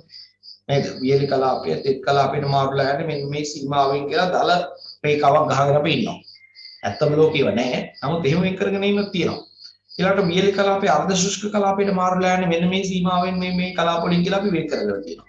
ලෝකෙත් එහෙමයි. නේද? එතකොට මේ දේශගුණික මායිම් කලාප, නිවර්තන, සෞම්‍ය කලාපය, ශීත දේශගුණ කලාපය කියලා කොටස් තුනකට බෙදාගෙන තියෙනවා. මේ බෙදාගෙන තියෙන කලාපවල අනාගතයේදී මේ වර්තමානයේ දකින්න ලැබෙන ලක්ෂණ දකින්න ලැබෙන්නේ නැහැ. ඒ කියන්නේ ළමයි වර්තමානයේ සෞම්‍ය දේශගුණයක් පවත්නා ප්‍රදේශවල අනාගතයේදී අපිට නිවර්තන දේශගුණික ලක්ෂණ පෙන්වන්න කරනවා. වර්තමානයේ ශීත දේශගුණයක් පෙන්වන සමහර ප්‍රදේශවල අනාගතයේදී සෞම්‍ය දේශගුණික ලක්ෂණ පෙන්වන්න කරන්න පටන් ගන්නවා. ඒකයි මේ කියන්නේ. දේශගුණික මායිම් කලාප වෙනස් වීම විතරක් සිද්ධ වෙනවා. ඒ මුළු ලෝකෙම දේශගුණික පරාස වලට නතු වෙමින් තියෙන නිසා. හයවෙනි කාරණේ කියනවා ඇතැම් ජීවීන් වඳ වීම සහ නව ගහන බිහිවීම. දැන් බලන්න ඔය දේශගුණික විපර්යාස වලට වැඩිම වෙන බලපෑමක් තමයි සත්තු වඳ වෙනවා. සමහර ශාක වර්ගත් විනාශ වෙනවා. ඒ සතුන් ඉන්නවා ශාක වර්ග ඉන්නවා උෂ්ණත්වය කියන කාරණයට ඊටාම සංවේදී. ඊටාම සංවේදී ශාක හා සතුන් වර්ග ඉන්නවා. එතකොට ඒගොල්ලන්ට මේ පරිසරයේ සිදුවෙන මේ උෂ්ණත්ව වෙනස් වීම දරා ගන්න බෑ. මේ උෂ්ණත්ව වෙනස් වීම දරා ගන්න අමාරුයි. ඒගොල්ලෝ මොකද වෙන්නේ? මේ පරිසර වලින් විනාශ වෙලා යනවා. හොඳම උදාහරණය තමයි ළමයි දිවර්තන සාගර කලාපවල වාසය කරන කොරල්. නේද? කොරල් කියන පරිසර පද්ධති විනාශ වෙනවානේ උෂ්ණත්වය වෙනස් වෙනකොට. දැන් මහා බාධක කොරල් පාරේ අපි සැලකුවේ ලෝකයේ ඉන්න විශාලම ජීවියක් කියලා. නේද? චන්ද්‍රයා මත ඉඳන් නිරීක්ෂණය කරනකොට පවා පේනවා. ඒ නිසා තමයි කිව්වේ පෘථිවිය මත පිට වාසය කරන විශාලම ජීවියක් කියලා. හැබැයි ඒක නිල වශයෙන් වාර්තා වුණා මිය ගියා කියලා. නේද? නිල වශයෙන් වාර්තා වුණා ලෝකේ මේ මහා විශාලම ජීවියා නිල වශයෙන් වාර්තා කළා මිය ගියා කියලා. එතකොට මේ කොරල් පාරේ විනාශ වෙන්න බලපෑව ප්‍රධානම කාරණේ තමයි අර සාගර ජලයේ උෂ්ණත්වය වෙනස් වීම. ඒගොල්ලන්ට මේ සාගර ජලයේ උෂ්ණත්වය වෙනස් වීම දරා ගන්න බෑ. නේද? ඒ නිසා ඒගොල්ලෝ විනාශ වෙලා යනවා. එතකොට ඒ වගේම තවත් ශාක වර්ග, සත්තු වර්ග විශාල ප්‍රමාණයක් ඉන්නවා. දැන් ඔය හිමවලසා ඒත් එහෙමයි. නේද? හිමවලසා කියන සතත් මේ උෂ්ණත්ව වෙනස්කම් නිසා දේශගුණික විපර්යාස නිසා හායනයට ලක් වුණ, තර්ජනයට ලක් වුණ කණ්ඩායමේ ඉන්න කෙනෙක් කියලා තමයි සලකන්නේ. ඒ නිසා සත්ත්ව ප්‍රජාවන්ටත් මේක බලපානවා. හොඳයි. එතකොට මේ දේශගුණික වෙනස් වීම මගින් පරිසර සිදුවන බලපෑම් ටික ඒ විදියයි. ඊළඟට බලන්න මානව කටයුතු වලට තියෙන බලපෑම්. එතන බලන්න මානව කටයුතු වර්ග කරලා තියෙන කොටස් කිහිපයක්. කෘෂිකර්මාන්තයට, කර්මාන්ත වලට, ජනාවාස වලට, සෞඛ්‍යයට නේද? මේ විදිහට කාරණා 7කට වර්ග කරලා තියෙනවා. බලන්න කෘෂිකර්මාන්තයට වන බලපෑම්. හරි වර්ෂාපතන රටාවේ සිදුවන වෙනස් වීම නිසා ජල හිඟතාවයන් නිර්මාණය. දේශගුණික වෙනස්කම් හට ගන්නකොට සමහරවිට වහින්න තියෙන කාලෙ නිශ්චිතව වහින්නේ නැහැ. දැන් මිනිස්සු තාමත් කෘෂිආර්ථික කටයුතු කරනවා නෙමෙයි වැසි ජලය බලාගෙන. වර්ෂාපෝෂිත කෘෂිආර්ථික කටයුතු තියෙනවා ලෝකේ. වහින කාලයක් මිනිස්සු දන්නවා. දැන් මැයි සිට සැප්තැම්බර් දක්වා ලංකාවේ තෙත් කලාපයට වහිනවා කියලා ගොවීන් දන්නවා. ඒ කාලෙට ඔන්න වතුර ගන්න බලාගෙන ඒ කාලෙට වැඩ කෘෂිආර්ථික කටයුතු කරන පිරිසක් තාම ඉන්නවා. හැබැයි දේශගුණික වෙනස්කම් හට ගන්නකොට ඉස්සර නම් මැයි මාසේ 15 වෙනිකට වැස්ස පටන් ගන්නවා. සැප්තැම්බර් මාසේ 15 වෙනිකට වැස්ස ඉවර වෙනවා. ගොවීන් දන්නවා. හැබැයි මේ දැන් ඇති වෙලා දෙන මේ දේශගුණික විපර්යාසවල ප්‍රතිඵල විදිහට මැයි 15 වෙනිකට වහින්න පටන් ගන්නනේ. නේද? වහින්න පටන් ගන්න. සමහරට ජූනි අගෝස්තු දිහා වෙනකොට තමයි ඔන්න වහින්න පටන් ගන්න. අර සැලසුමකට අනුව වැඩ කරන්න ගිය ගොවියාගේ සම්පූර්ණ කටයුතු අඩාල වෙනවා. නේද? සමහර කාල තියෙනවා මැයි සිට සැප්තැම්බර් දක්වා වහින්නේ නේද? වහින්නේ පරක් වෙලා වහින්න පටන් ගන්නවා. එහෙමත් නැත්නම් මැයි 15ට කලින් ඔන්න වහින්න පටන් ගන්නවා. නේද? මේ කොහොම දේශගුණික වෙනස්කම් වලට ප්‍රතිඵල වෙනස්කම් වල ප්‍රතිඵල. ඒතර ඒවා කෘෂිකාර්මික කටයුතුට අනිසි අන්දමින් බලපාලා තියෙනවා. වර්ෂාපතන රටාවන්ගේ සිදුවන වෙනස් වීම. දෙවෙනි කාරණේ බලන්න කියනවා වාහකයන් වැඩි වශයෙන් බෝවන නිසා රෝග වලට හා පලිබෝධ උදුරු වැඩි වෙනවා. මේ උෂ්ණාධික පරිසරයේ අපි දන්නවා මේ රෝග පතුරවන වාහකයන් මැස්සෝ මදුරුව වගේ වැඩිපුර නිර්මාණය වෙනවා. නේද? සීත පරිසරේ නෑ ඒක. දැන් නුවරඑළිය හිම ගිහිල්ලා මුළුන්න මදුරුව කාලක් දෙකකින් නෑ නේද? ඊළඟ නුවරඑළිය ගිය වෙලාවට මැස්සන්ගේ කරදර වලට නෑ නේද? සීත පරිසරේ නෙමෙයි ඒගොල්ලෝ වර්ධනය වෙන්නේ උෂ්ණාධික පරිසරේ. ඒතර ළමයි ලෝකීය උෂ්ණත්වය වැඩි වෙනකොට අර කිව්වනේ දේශගුණ විපර්යාස පිළිබඳ අන්තර්ජාල ජන කමිටුව කියනවා සෙල්සියස් අංශක 1.6 අතර ප්‍රමාණයකින් උෂ්ණත්වය ලෝකෙ වැඩි වෙන්න පුළුවන්. එතකොට ඒක බලපාන මුළු ලෝකෙටම. නේද? අර කියපු සත්ත්ව ගහන වර්ධනය කරන පරිසරය තමයි මේ හදන්නේ. මැස්සෝ මදුරුව බෝ කරන පරිසරය තමයි මේ නිර්මාණය කරන්නේ. ඒතර ඒගොල්ලෝ වැඩිපුර නිර්මාණය වෙනවා. වැඩිපුර ජනනය වෙනවා. ඒ ගහන වැඩිපුර වර්ධනය වෙනවා. ඒතර ඒගොල්ලෝ මුළු ලෝකෙ පුරාම පැතිරලා ගිහලා රෝග බෝ කරන ප්‍රමාණය වේගවත් කරනවා. නේද? දැන් සත්ත්ව ගහන මගින් ප්‍රචාරණය වෙන මේ වේගවත් පැතිර යන රෝගාබාධ තියෙනවා. මිනිසුන්ට වෙන්න පුළුවන්, සතුන්ට වෙන්න පුළුවන්, එහෙම නැත්නම් ශාක වලට බෝග වලට වෙන්න පුළුවන්. ඒවා වේගවත් වෙලා බලපෑම් තියෙනවා කියලා තමයි මේ කියන්නේ. ඊළඟට නියඟ නිසා පසේ ආම්ලිකතාවය වැඩි වී ආන්තික බිම් නිර්මාණය වෙනවා.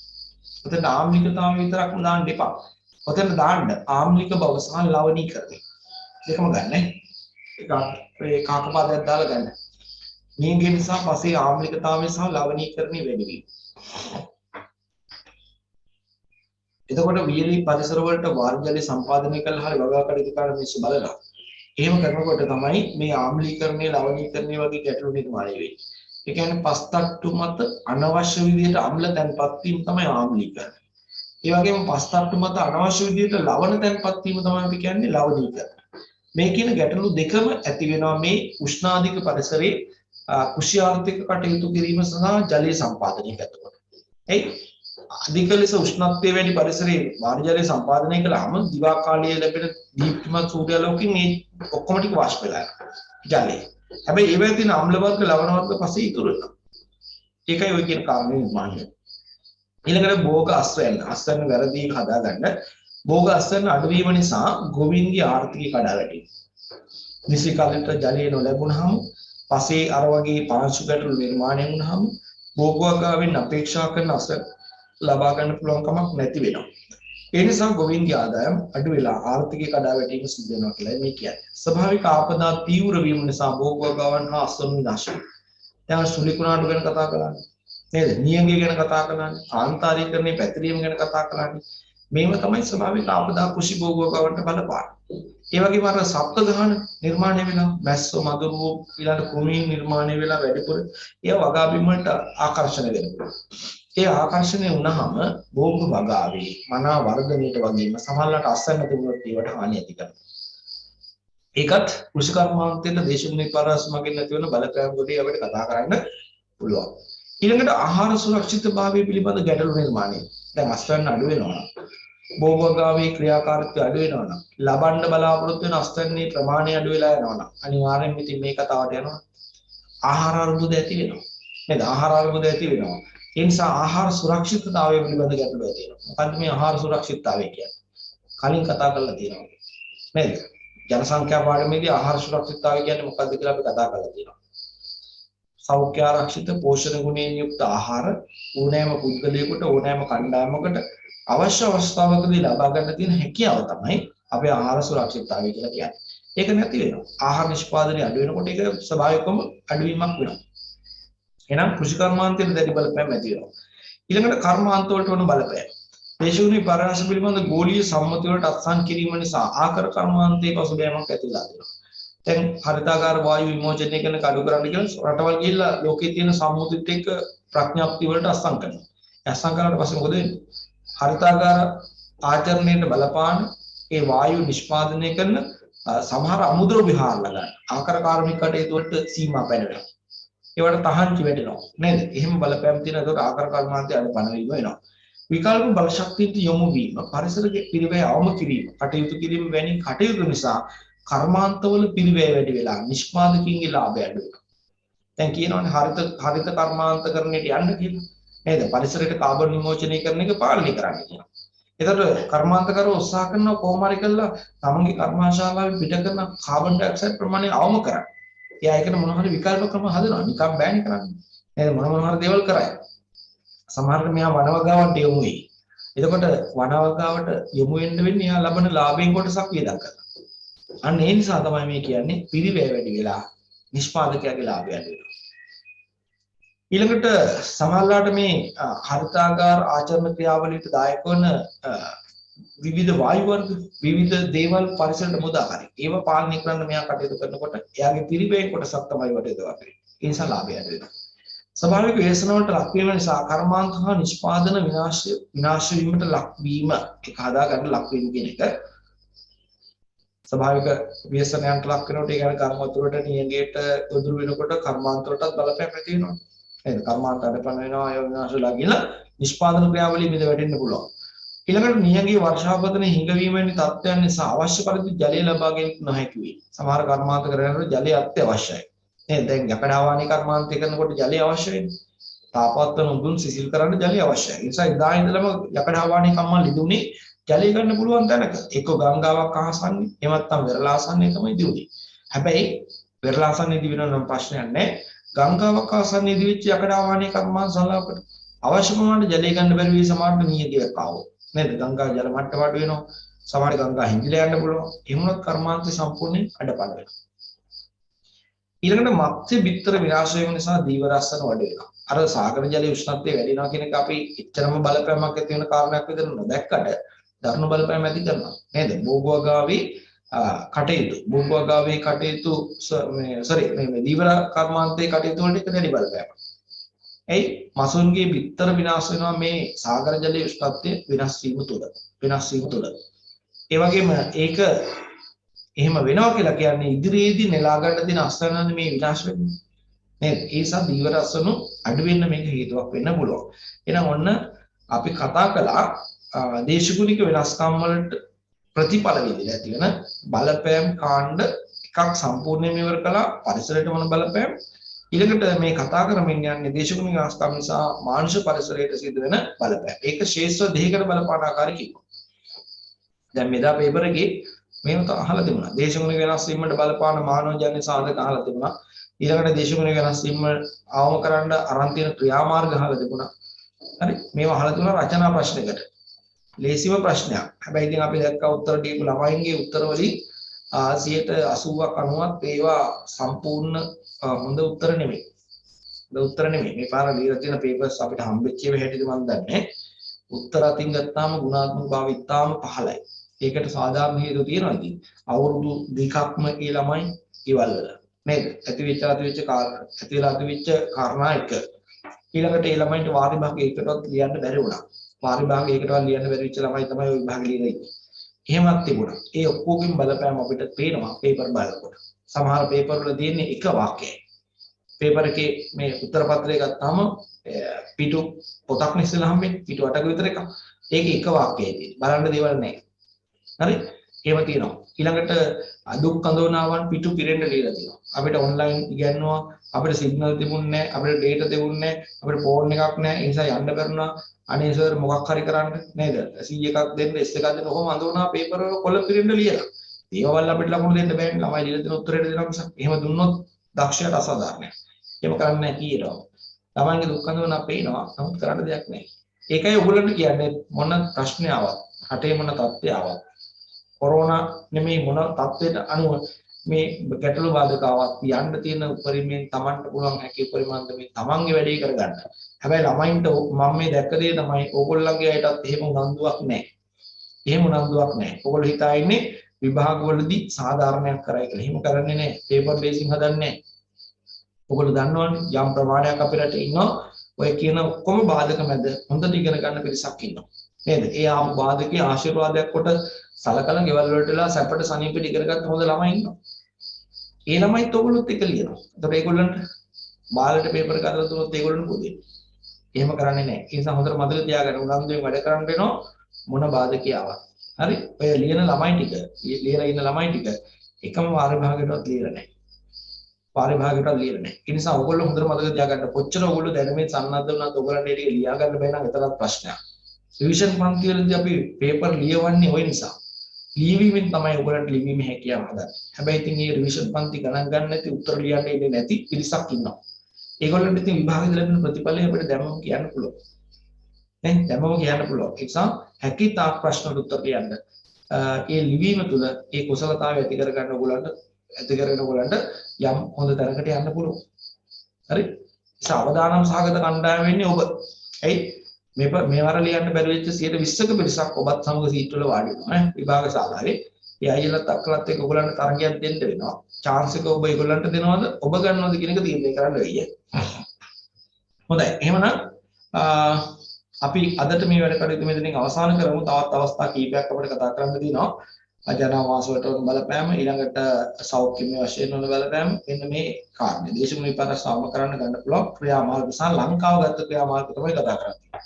ඒක චුට්ටක් ඉතුරු වුණා. අපි සාමාන්‍ය පරිදි අපිට දැන් ඊළඟ එළඹෙන දිනවලදී සාමාන්‍ය පරිදි අපේ පන්තියේදී මේ වැඩ කටයුතු ආරම්භ කරන්න පුළුවන්. පේප් මාකින් වැඩ කටයුතු තව දවස් දෙකකින් වගේ අවසන් වෙයි.